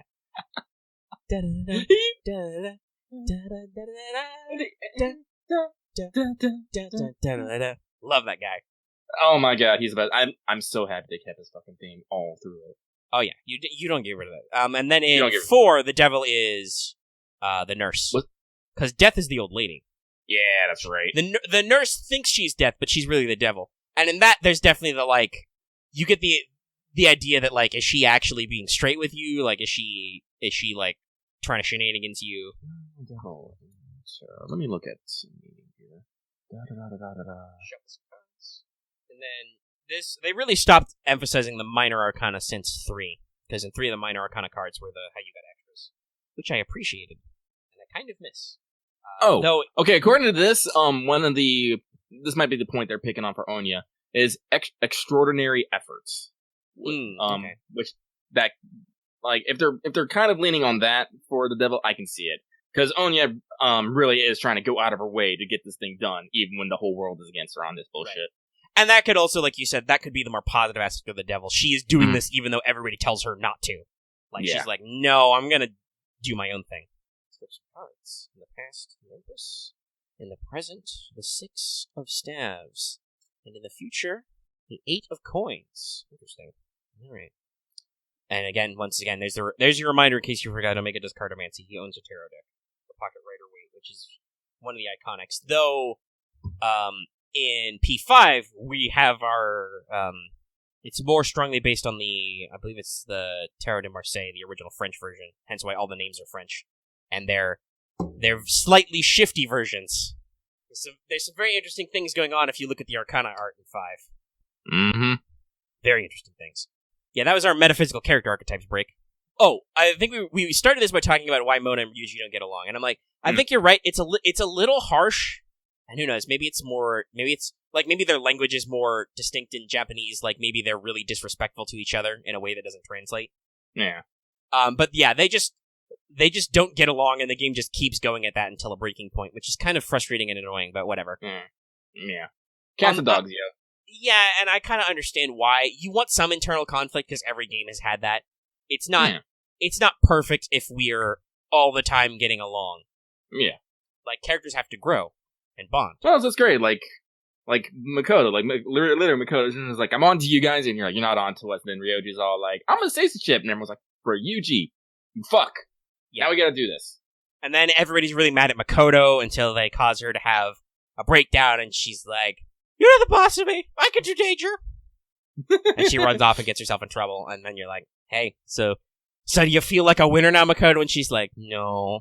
And then you take her to a spooky UFO bank, and what's his face's Shadow Kaneshiro is like, do you feel like a winner? And she's like, you know what? Fuck you. Fuck this guy. Fuck that guy. Fuck the principal. Fuck the school. Fuck the police. And then she just punches everybody. Hey, so she's the High Princess. Does that mean she's a punch priest? Sure. She can be a punch saint. Yeah, punch saint. Well, and that's especially considering because so it's interesting. The High Priestess can be seen as the feminine form of the magician or of the Hierophant, because it's literally called Le Papus in French. So that's why she's got Saint Joan as her Joan is her persona, and yeah, so she is specifically the Papus card. Mm-hmm. But certain translations thought that was way too heretical and changed it to the quote-unquote High Priestess. Because, whoa, God doesn't want there to be a lady pope. That's not how that works. How dare? Really, I don't think anybody had any opinions either way. That was mostly old white dudes who came after. Yeah. Well, I don't know. Some people might fight me about how white the Italians are. I'm pretty sure they're white, though, by normal standards. They're very bronzy white. I'll admit they are not usually as pasty white as me, a Celt, a strong Celtic and North French guy. Oh, Fue, you're retweeting something interesting. Oh, I'm going to Twitter. I hit my Twitter tab, and then it was like, whoa, loading some things. Good man, I'm gonna like this. No, not that much alarm, though I'm gonna post something else they retweeted that's very, very interesting in Arc Dump. Oh, hey, FGO hit number 1 top grossing in Japan, I think. Or is that in English? I don't know. I don't know where the charts are. It's probably because of the 20 mil. Mm-hmm. It's a big deal. We'll talk about it next week on the show. I retweeted it, X. Don't you follow me on the Twitters? Twitter is good for seeing things, even if you cannot or do not want to retweet them, as Omega often says. I think we got kind of... Yeah, we definitely got out of the weeds. We're now at 2 hours and a quarter. And 2 3/4 hours. Oh. We the tarot thing and the character archetypes really got in the weeds. Can you tell we really like Persona 5? No, we like... As again, I love games that make me think. I really do. Persona is really good about that. Fuck, even the school lessons make you think, because usually a lot of them are applicable. Yeah. Basically, like, talking a lot about cognition, like, politics, economics, and even when they talk about math and history, they usually relate it to something you can understand. Like, they tell the story of Minamoto no Yoshitsune, aka Ushiwaka, which is, hey, a story of a young, skilled person being taken advantage of by an authority figure, basically. Because Yoshitsune was a murder machine and was really, really popular, so their elder brother was convinced by their wife to be like, you gotta go, you're a threat to the shogunate. By the way, it's once again after several... Because, let's see, what was P5's original date? Like, 17? Something like that. So technically that would have been... I was still playing it when FGO came out, because our FGO started in 17. But we weren't super far, so it's very interesting to see mentions of, like, Yoshitsune, the fucking Hokusai question, which is in the original, I believe. Which in the game kind of asks you to call in question, like, hey, is it bad that Madarame lives in a shack? Well, it's not unheard of. But no, he's actually a piece of shit. He's a piece of shit. Though they, as you said, they also spiced up his boss mechanics, and that was a lot funnier with his multicolored clones, multiple phases. I love it. I'll be glad to get to Futaba's boss fight, which hopefully I can. Yeah, I can probably do it tonight if I don't get distracted. Megan, did you not retweet this? I'll retweet it. It's good. Retweet which one? I just retweeted it. You've retweeted several things. Yes, I see. Mm-hmm. Yeah, I don't know. I don't necessarily know if certain things come across to me, because there are definitely some artists I like, but I don't follow in my main line because especially with Japanese artists, they just, if they have a bad habit of tweeting a lot of Japanese text, I'm like, this is gonna distract me. This is very interesting. Oh, what is this? Pochi, this cover looks amazing. Sorry, Pochi just posted the cover for the 11th volume of a book. So I'm just like, ooh. Oh, girl, you might be gaming and you might be singing, but you still are, and that's what's important to me. Mwah, I love you. Hold on, now we're just on Twitter. Everybody sip. Everyone sip. Gate of SSR. Yeah, I'm gonna share that with the home. Oh, the will seeds? You get an accessory out of them, and then when you take them to Jose in Momentos, he makes them into a bigger, better accessory. They're just extra. They encourage exploration, and they give you extra cool toys out of it, basically. I think the will seeds are just a reason to make you survive dungeons a little bit longer and incentive to use your grappling hook. Because 90% of the fucking will seeds you have to get with a fucking grappling. Yes, they're basically, because they reworked some of the mechanics slightly, they're an excuse to, like, explore all the dungeons and see the new stuff, because otherwise you just be like, I'll just do it like I remember. Because I gotta be honest, we're 3 palaces in, they're not really that different. Like, they usually spice up, like, one area at the end, right? Actually, we're 4 in, that's right. Top is 4. But they add, like, an extra segment or some extra shit, but mostly it's the same functionally, all the same. The puzzles aren't truly different, it's mostly just new areas you can explore and some slightly different traversal. Like, they really played with the fact that you can grappling hook in Futaba's palace to, like, get over traps in a new way and stuff. Look cool. Cool guys don't look at arrow walls. Swoop. But yes, as far as I know, they don't do anything major. If they do, it'll probably be purely optional. That is Mikoyan's thing. Actually, we're gonna talk about something tangentially. Like, in P5, yeah, it's supposed to be this band of rebels, but something that they started doing is at the end of the palace, usually do you're like, yeah, we won, victory celebration, and they started adding texts where they take a picture, and I'm like, this really, I like these because it really cements the, we're fucking, mask-wearing thieves, like, perpetrating the crime of justice, but also, we're high school kids, and we're having fun in our lives. Right, it's a good little memento that also kind of, like, it acts as a, like, one, it shows off the graphics, because this is made purely for the PS4. There's no PS3 version, so it shows off that they got some extra HD in there. But also, like you said, it's really a capstone to be like, yeah, no, this is a fucking memory, a moment. We had a thing here where we all got together and we did our thing and celebrated. Because that is also another thing I think to remember, is to remind everybody, these guys are still kids. They are like, they've been abused by the system, but they are still Like, they're still young, they're still trying to figure out their shit in life. Mm-hmm. And somehow they're doing better than some shitty adults. Oh, that's just a mark against society as a whole, I suppose. That's why you fight it.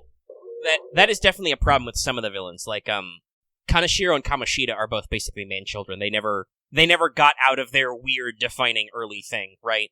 Like, Kamoshida never got... Because, again, you can do the whole breakdown of the whole psychological development, right? Like, Kamoshida went wrong when he succeeded and people put a shitload of expectations on him. It's oddly similar to the situation they're strongly alluding to with Kasumi. Mm-hmm. They're really leaning into that comparison that, like, but Kamoshida had a lot of expectations put on him and a lot of people just got out of his way because he succeeded, so he never basically learned how to be normal because people just gave him everything, and so he was just like, that turns into, what's the word I'm looking for? It's kind of like conceit. It's basically, to not look for a specific word in the English language, I don't remember, it just turned into kind of a thing where he's like, it turns from, oh, people are giving me things, that's cool, to, oh, this is what I deserve, to, how dare you not immediately give me what I want, right? Like entitlement? Yeah. The entitlement builds up, kind of. It builds up that sense of entitlement. That is a word. I still don't think that's what I was looking for. But I know. Yeah, you would know that feel. But yeah, it's like that, right? It builds up that loop. And then same with Kaneshiro. Kaneshiro was poor as a kid, obviously, and couldn't make a break in life until he turned to crime, and he learned that crime guys get away with anything if they have enough money, and that people are only an excuse to make more money, and it eventually spirals to, well, now he's on top, and he's just perpetuating the cycle of abuse. Honestly, also something I find interesting, they might have done the terms, but they, like, even in the Japanese, they don't use the term Yakuza, they use the term Mafia. They probably don't want to specifically bring up the Yakuza, because the Yakuza are a thing, and honestly, I don't know, the Yakuza might object to the idea that they're fucking bossing around teenagers, right? Because that's kind of like, that's not usually what they do. Well, much like everything else, the Yakuza also have this whole complex Japanese face thing going on, right? Well, that's the thing. They also do that, but they're also doing the chivalrous Yakuza in P5. Yeah, they have like the Yakuza. They have rules. They stick to them. They have their own code of honor. Right, that's why you don't get fucking murdered in IY's thing. It's because you're just some guy, and they're like, he's just some kid. We can't get rid of him. He's not in this. He's not. Yeah, but also remember those. The thug types were also ones working for Kaneshiro, who is explained to be mafia. Yes, he is organized crime, but he is not a yakuza. I don't really know where Madarame went wrong per se. Right? It's just he kind of, because he was obviously skilled at some point, probably. I think it's the problem that Yusuke is having right now, is Madarame hit a slump and couldn't get out of it, and people were just having the expectations for him to make shit. And then, unfortunately, that happened to coincide with an opportunity where it might have been innocent at first. It might have been not even his first student, but it was just like, oh, you just, like, somebody could have just said, oh, well, just use what I worked on for inspiration. You know, you did so much for me, you inspired me, and I'll help you out. And then he was like, then this is deserved. What's his sin again? Envy? Because every they say vanity. Vanity, that's right. Yeah, that's different. So vanity. So that's his expectation is, he learns basically that, like, oh, I deserve this. I am the greatest. I am the best. I deserve everything. I deserve all the praise, even if it's not from me. Kaneshiro is lust, which in classical sense, lust can also not just mean carnal lust, but also, as Kaneshiro does it, he just desires all the stuff in a very hedonistic way. Kaneshiro is actually gluttony, because of the pig and the fly themes, but that's because he is a consumer, basically. I believe Haru's dad, Okamura, is greed instead. Because that is much more the greed thing, right? Like, that's the systemic oppression for money. And now it's funny, but Futaba is actually Wrath. Isn't she? Yeah, she's Wrath. Yeah. Also, I do like to remind people, even though vanity is not in our current original affiliate, it was at one point considered to be a deadly sin. Yes, there are a number. Like, check out Dante's Inferno. Yeah, it was known as Vanagloria, Vainglory. Yes. But yeah, Futaba is Wrath because of the Sphinx. Yes, the Sphinx is the demon of wrath, we should say. At least I'm pretty sure. But yeah, and so, by the way, also, yeah, again, Dante's Inferno covers all this stuff with the different... It's not the same, but they have that sort of thing with, like, the breakdowns between the circles. I should really one day sit down and actually read Dante's Inferno, just so I can, get on that culture pedestal that Omega would like to stand on. I think Charlotte has it right. I think Mementos is Sloth. Yes! That's right, because Mementos is the palace of everyone, so it is the apathy of the populace. Yeah. Which is kind of what Kasumi's getting at, right? Yeah. So, it's funny, we kind of put people in that box, and then we're like, no, fuck you, we shall rebel once more. We'll break it. Well, hey. Honestly, I can kind of see this, now that I think about this, as, also kind of a coming-of-age story. Right. And also, I was going to say, also thinking at it, that also makes sense, right? Because, in a sense, the Phantom Thieves become public figures, right? They have an audience, they have a fan base. But, as we see in this, you sometimes don't need to go with the will of the people. That's not your... Just doing what other people want you to do is not your path either, right? Oh, man, that reminds me of... I talked about this line earlier that fucking Yoshida tells you in one of the follow-up calls, and it's like, you need to listen to other people's voices, but you must not let them drown out your own voice. Right, and that's the problem we have at the apex, right? That's how we get bamboozled into Okamura and stuff. Like, we lose sight of why we were doing what we were doing, and have to kind of have that crisis of faith and come back. And that's what the true ending is about too. Is like realizing, oh shit, we did good, but also we maybe fucked up a little bit. We can rebel once more time and be like, no, you still don't get to pick my path. Yeah. As I said, now that I think about it, P5, like, actually, most Personas, I would say, I don't know about again, they are, but they depend on the themes, right? P3 is weird because its theme is death. Yeah. P3 is about accepting death. But I think you're right. I'm assuming what you're going to say is that all of them are kind of coming of age stories, right? Yeah. I was going to say that makes sense because they're all set in high school, which is that age range is a really transformative time for you, right? You're gonna become an adult, you better figure your shit out. Yeah. And that's where the Jungian psychology part comes in, the personas. You have to figure out what's your face for daily life. Mm-hmm. Again, like, God, I always just look at people who are like, oh, yeah, you can't learn anything from video games. I just want to be like, I just want to shove P5 in their face. Yeah. I know.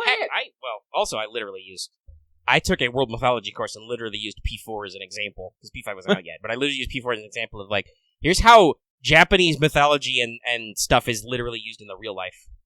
But no, like, because it's hardcore based on psychological themes. Like, the name literally comes from Jungian psychology, and it uses these elements. Persona has, I think, always been a very introspective series, and it's really interesting to see, because they ask a lot of interesting questions. Like, 3 is about death. 4 is about truth, which is a really big deal to a lot of people. Mm-hmm. Honestly, we almost, at least America, could almost use a little bit of that P4 action right now. You know, like the stick-to-itiveness to actually figure out what the fuck is going on. And then P5 is rebellion, like we said. Like, the act of going your own way and actually figuring out your own shit. Alright, I'm gonna check the timer. We're at almost 3 hours. Man, I was right, man. I was like, all right, let's talk gacha games, and let's talk Final Fantasy VII and Persona 5. And that's it. We'll be good. I can't even tell what the bulk of it is. It's probably P5.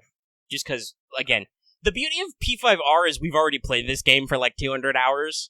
Mm-hmm. So we already have a conception of kind of the big picture, but then there's still, like you said, new stuff. Like, the script is slightly different. There's new add-ons. So it really kind of brings all the themes together. Mm-hmm. And gives us new things to compress about. Because Akechi is an old character, but now he has a real confidant that you can actually work through, which does very interesting things. And also he plays billiards with you. And goes to the cafe with you. And then... You go hang out in a jazz club? But also the cafe one is hilarious because Joker does what he does to stay low. He's like, wait, what if we just messed up your hair and gave you some glasses? And literally the people are like, is that really Akechi in the first place? I think, though, the pro tip is that Akechi actually wants to be noticed and acknowledged, so he doesn't actually want to be incognito. He just pretends it's a big deal to him. Psychology. Mm-hmm. Yeah, so we should probably wrap up the episode there if we don't have any more to talk about all that shit. Which we do, but anything new, I think, rather. Because there's new raids that I should probably punch some of, and also I really want to play P5R, and it's a P5R day, so, excuse me. So I really briefly want to mention that we've been doing some more TTS because we realized the other day, oh shit, I have a good computer, you have a good computer. One of our buddies doesn't have a good computer, unfortunately, but you and I have good computers, so we can do TTS stuff now consistently. So we recorded a couple of episodes of Red Dragon Inn with the Cabal, with the team, the StudiOmega players. One of those is public now, and actually did pretty good. I think it got a couple hundred, which is unusual for us doing weird new stuff. The second one is not out. It will be probably sometime next week because we got a packed schedule for the weekend, but it'll get there eventually. And that one is like, honestly, I'm glad people like the first one, but also like definitely check out the second one if you liked it because it's shorter and much more concise. We figured out what we were doing. We lost a couple players because Lucky you didn't want to play the second round. But after kind of figuring out our jitters, we got a lot faster. Some of that is definitely the players, because one of the things I did instead of play video games was I played Red Dragon Inn with the team again, just in the community. And that was with definitely 6+. Was it like 7, 8? It was a lot of people. There's a lot of people on the call, but I don't know. Well, yeah, there were a lot of people spectating, but quite a few of them were in there playing, and it was a little clusterfucky. I'm not sure I want to play RDI with that many people, just because it gets real bullshit with everybody doing their stuff. Right? I think, honestly, I think probably the sweet spot is about 4 to 5 players, max. Yeah, because 4 is the core box, so I think, yes, we would probably do 4 or 5 in the future if we do that again, which we probably should, because we can try some different characters. Yeah, I'll be up for it again. I don't know if you want to do it tonight, but... No, probably not tonight, because it's already like 10 o'clock, and like I said, I want to play P5 today. Yeah, me too, actually. I'm deliberately not doing things, but so we experimented with that, we recorded it, I did have some fun, there's some fun units. And there's also some interesting things to see, though, with it. Game playing psychology is very interesting for people. Yeah. Because another thing I did was the fans introduced me to a website called a Dueling Book, which is basically a website that does Yu-Gi-Oh! It's all manual, so it's not like Yu-Gi-Oh! Pro or other programs where it does it for you, but it seems like I've tried it a couple times, it seems like it's a good thing to do with friends, right? When you can talk about the rules and explain what you're doing, like on Discord. Mm-hmm. So it's pretty fun. I see a lot of people. Yeah. Oh yeah, no. Ever since that's been introduced, I've been seeing a lot of Yu-Gi-Oh talk. It's enough that we actually had to set up a separate.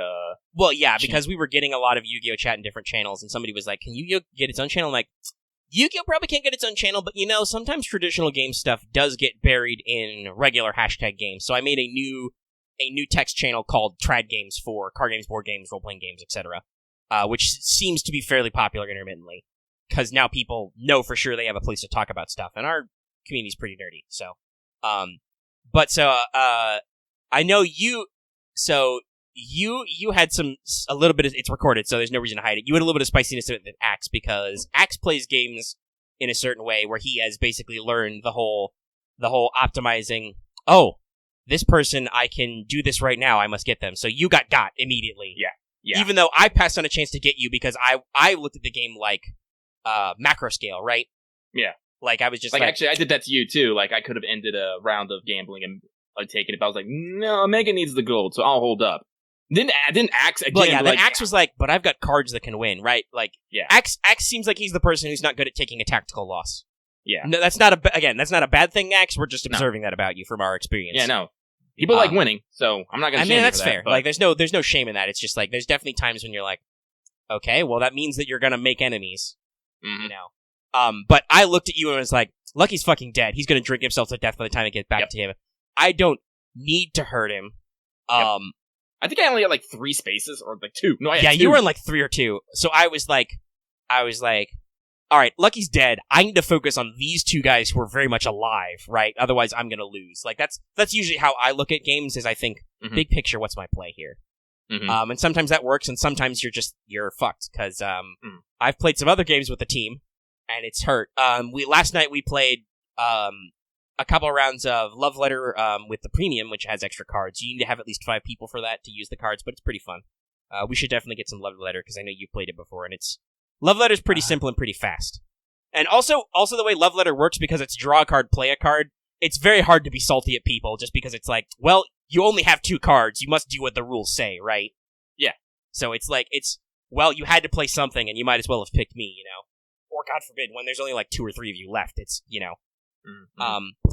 But I also played a couple rounds of Coup, I'm not sure I want to play Coup with you, Lucky, just because it's kind of like Love Letter, because there's a lot of, instead of drawing a card, playing a card, you start with 2 cards, but there's a lot of hidden card information, try not to reveal your cards kind of stuff.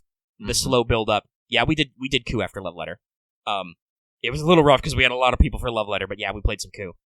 Yes, we played some Reformation. Axe is talking about different expansions and stuff.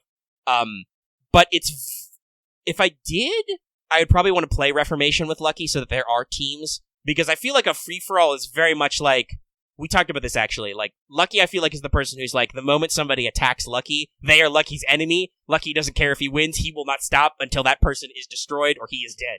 I'd like to think I'm mostly reasonable, but the moment I feel like someone is out to get me, it is, I will fucking end you. Right. Which is one of the reasons why I got so upset at Axe, because Axe felt like he was very deliberately targeting you. Yeah. Which he was, to be fair, but he wasn't. Yeah. The way Axe explained it was, he's not targeting you as a person, he's targeting you as a number, and he sees the number, oh, you're bad off, we should get rid of you, I can end this right away. Yeah. But, as again, I was also like, why did you waste your energy on getting rid of me when you could have, like, put it towards other people? So. And that's what happened. He lost. I don't think Axe has won a round of RDI yet. So that's why I also felt like it was against me specifically, because he wasted energy on taking out something that was already weak. But Coup is very much that risk about that game, where like you have to play those long games, and I'm like, I don't know, maybe I'll run you through it sometime. Yeah, like I said, with factions, I think would work because it's a very fun. Well, actually, I should also say that it's a game that involves a lot of bluffing, because you don't have to do the things your card says. You can do anything. But if somebody calls you on it and you don't have a card, you lose a life, basically. Oh, interesting. So it's all about what can you get away with. So there's a lot of card counting. There's a lot of, like, pretending. I don't know if I could do card counting. You also the other thing is you can literally just play the game with what you had. I've done that a lot. I've gotten some cards and just been like, well, I can't really lie right now, so I'm just going to play with the cards I got. But you don't have to card count. Literally, it's just, it helps to, like, look at the table and be like, hey, all 3 dukes are dead. You don't have a duke. That's not possible, right? That kind of card counting, I mean. Like, you look at the board and go, wait a second. But the faction system means that you can't target people who are in the same team as you until there's only your team left, basically. So that would, I think, mean that there were people that cannot target you and you cannot target them, would maybe give you some insurance to, like, learn your ropes. We might try it sometime. We'll see. Or we can have it like, you could record it again and we could have some of the others play and you could watch and see if you want to. Actually, that's a question. Did you record any other games? No, I did not record them. That was mostly just for fun. It was late, and I didn't want to bother. I'll do it sometime, but it was definitely like a... Well, I was just asking because I could watch them and see how it was played and stuff. No, there are some recordings of it, just people playing it. Like, Achievement Hunters played it a lot. Some other groups have. So you can find videos on it if you want to, but we did not necessarily I'd rather see videos of people that I know and actually care about. But the thing I was going to compare to Axe before this story got out of hand and I explained the other games I played was I played a little bit of Dueling Book. And I was introduced to this by Vesper, local community member, who was in those RDI videos with us. So, much like I talk about Axe has this reflex, Vesper also has what I'm going to call the clubbing seals reflex. Which is the I can't not do the thing. So, like, talk about, rage quit or whatever. Like, I played 2 matches versus Vesper on Dueling Book. I conceded both of them very fast. Because Vesper did... So, Yu-Gi-Oh! Is very complex. It's very fast-moving these days. They've done a lot of shit. I'm not caught up on it. Like, literally, since the last time I read it, they added a whole new monster type that I didn't know and have already completely fucked it up in the game and reset the rules and stuff. I'm like, I don't know what this is. Like, I barely learned how to synchro last time I was in the game, and I never figured out Pendulum, and now I don't see anybody playing Pendulums, and then Links were a thing, and now they're not as much of a thing, so I'm like, I don't fucking know what is happening anymore. Because I played it as a kid, I understand the rules of Yu-Gi-Oh!, right? The base rules. Mm-hmm. And it's nostalgic and fun to me, right?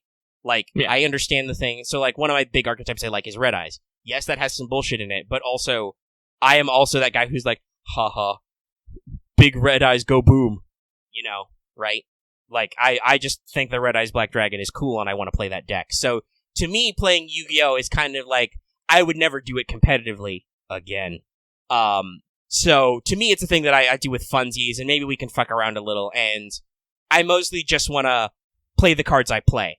Right? Like I wanna play what I want to play, and I want to see how it works. And sometimes if I get my ass blasted, we'll play some more. But what Vespera said is that they're not really good at turning off that little bit extra to go the whole hog and be like, okay, so I have a deck, it's got a theme, it's dumb, whatever. But also, let me just put some, let me put some extra shit in here just in case. Give me some extra insurance. Let me whip some shit out then. So our first game was like, turn 1, they do the full setup, they summon a whole board, and they summon a big synchro monster, and I'm like, okay. And then the second turn, they summon another one, and I'm like, okay, so we're not playing, and Vespera, I would like you to know, if we were in real life, I probably would have hit you by now. Because it was very much the welcome to you don't do anything, and I'm just like, ooh, no, I don't like that. That is not how I want to play Yu-Gi-Oh! The thing where I don't do anything. I want to do stuff. I don't care if you obliterate me, right? Like, I don't care if you fucking... Well, maybe I care if you bottomless trap hole me or whatever, but if it's like if you draw a Raigeki or whatever and I'm fucked, or you already set a trap card, I'm fucked. Like, okay, that's fine.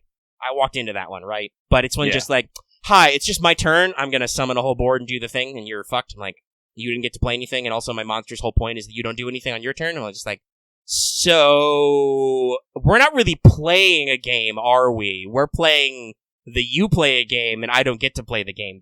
And I'm just like, that's not cool. I don't like that. Not cool, yo. So I've played with Loth, who I think plays Yu-Gi-Oh! For similar reasons to me, right? Mm-hmm. Because it's not just about combo stuff, it's just like, Loth had like, I have a fun deck archetype I want to try. Oops, I've fucked it up somewhere, and I'm like, that's fine. He could have got me, I misplayed, he misplayed, we both kind of, worked it, and our system wasn't so foolproof that it wasn't like, neither of us could do anything to respond. But we still had good options to go for. And that's kind of, to me, that's more what I think of when I play Yu-Gi-Oh! Because, hey, I haven't actually played Yu-Gi-Oh! In years with people. So, I definitely have this kind of, like, this thought and feeling. No, what I need to do, Toronto, is I need to buy the fucking Legacy of the Duelist game and just play the anime in game form. Because that's really what I want. Apparently they have a Maid Dragon card, and it's like, I'll build a deck around that. Yes, they do have a Dragon Maid archetype now. I built a deck out of it, by which I mean I crammed all of the cards with Dragon Maid in their name into a deck, and I don't know if it works yet because I haven't had time to test it. So we'll see. I'll totally play that, by the way. But yeah, so like I said, so that was that's another thing I would do with the community, and I'm just kind of like, I don't know if I want to play Yu-Gi-Oh! With Vespera, so it's very much a like I appreciate that you understand the game, but again, talking about that, because Vespera said they used to play competitively in a sense, right? Like, they used to do competitive stuff. It's just like, I don't know if you can turn, like, they don't know if they can turn it off. And I'm like, I don't think you can turn it off. So that's kind of a thing that's like, this isn't necessarily super fun for me. Like, you need to play somebody who's a little bit more sure of what they're doing and a little bit more hardcore than me. Well, here's the thing, X. I don't care if it's actually good for competitive. I just want to play what the fuck. Well, yeah, no, I think it's just saying that it... Robin, also one of our community members, made a rando Dragon Maid deck, and then was like, "Oh, this is kind of bullshit because they've got a lot of weird tricks where you like bounce stuff in and out of your hand, right? So you like, I'm gonna play this, I'm gonna take it back, I play another thing, and I play blah. And you can do that a couple of times depending on what cards you got. But apparently that's not quote unquote competitive. But I know you and you know me. That's not necessarily how we think of things. Like, we are not the bleeding edge, though. Vespera's not listening right now, are they? No, they're just commenting. They're just because they just sensed Yu-Gi-Oh! Talking. We'll talk about it later, but I did joke to myself that I'm like, well, what could I do? I would be like, oh yeah, I was like, I know what I'll do next time Vespera wants to play more serious Yu-Gi-Oh! I'll be like, alright, we can play. You gotta tell me what the most toxic, bullshit, competitive, try-hard deck archetype there is where you don't get to do fucking nothing and you go back in time and hate yourself deck. I'll play that versus you. Fucking autopilot. And we'll see how much fun you have, and then maybe after we've come to an understanding, we can be friends. No, I'm not gonna. I'm not sure if I want to do that. Oh, somebody apparently mentioned an archetype that's not cool because there were some guns that were pulled out. Yeah, well, I don't know. Vespera was the first one with it, so I don't know how valid. Just saying. Oh, we gotta do a grapple plan. Oh shit! Yes. I did want to talk about Chimera Squad a little bit. Well, you're playing it right now. We're at 3:15 though. Yeah, I can save it. Maybe if it's so you can get some time for it because I think you're gonna like it. I probably will. I like XCOM. It's just I made a mistake kind of by taking XCOM 2 for free on my PS4, and I just didn't get into it on there. Yeah, no, same. Because I have put shitloads of hours into the first XCOM. And into Enemy Without, and into the Long War mod, so I fucking love XCOM. Oh yeah, I do too. Sorry, I had a slight cough there I had to get rid of. But yeah, it's late. We should probably wrap up. We'll talk about Chimera Squad more. Because it only just dropped, yesterday? Yeah. They had it on sale for like 50% in a pre-sale, but now it only came out a while ago. And we're busy people. Preach! Alright. So, let's go ahead and wind down and edit this down. Right. With XCOM and more stuff as future points. And hopefully we'll have enough time to watch anime, maybe. I mean, technically, somebody did bring up a good point earlier. A lot of anime is getting, delayed until later, so while that's not necessarily good, that would definitely give us some space time to watch it if it gets pushed back. But okay, let's go ahead and wind down. Let's see. So, hey, if you watch this on YouTube and you like this video, be sure to give it a like. If you have any comments, leave them in the comment section down below. And, of course, you can also hit us up on our Discord. That link is on our channel page and in the description of the video, like always. If you're new here and haven't already, please subscribe to our channel so you can always get our latest videos and other stuff. And also check out our back catalog. I do actually have a lot of Yu-Gi-Oh! Pro recordings back when I started this YouTube channel for realsies, if you want to check out our way backlog. And also, even if you're already subscribed, consider your bell for notifications so you can always know when we post a new video or when we stream. So when Lucky streams for 8 hours, like I mentioned at the start of this episode. I do that. So make sure to check all that out. And so we'll see you next week. If you haven't already, be sure to check out the episode of Let's Talk FGO that just came out a while ago as of the recording of this. And consider supporting us on Patreon, like it says at the front of the show. For as little as $1 a month, you can get the audio version of this episode downloadable whenever you need it, and lots of other goodies at higher tiers, and it really helps us out in our support. Mm-hmm. And I can solemnly tell you, I would never ever spend your Patreon money on collectible cards. I'm out of that game. I broke that habit. I went to rehab. I'm done. No more cardboard crack for me. I should probably do my retrospective thoughts on trading card games at some point if I haven't already, but at times thinking about it, it really was almost like a drug addiction. It was like every week I would go to the Walmart with my mom when she went grocery shopping and be like, or Target or whatever, and be like, I have allowance, I can buy a $4 to $7 booster pack randomly. But okay, we out. Later, everybody. Card bomb!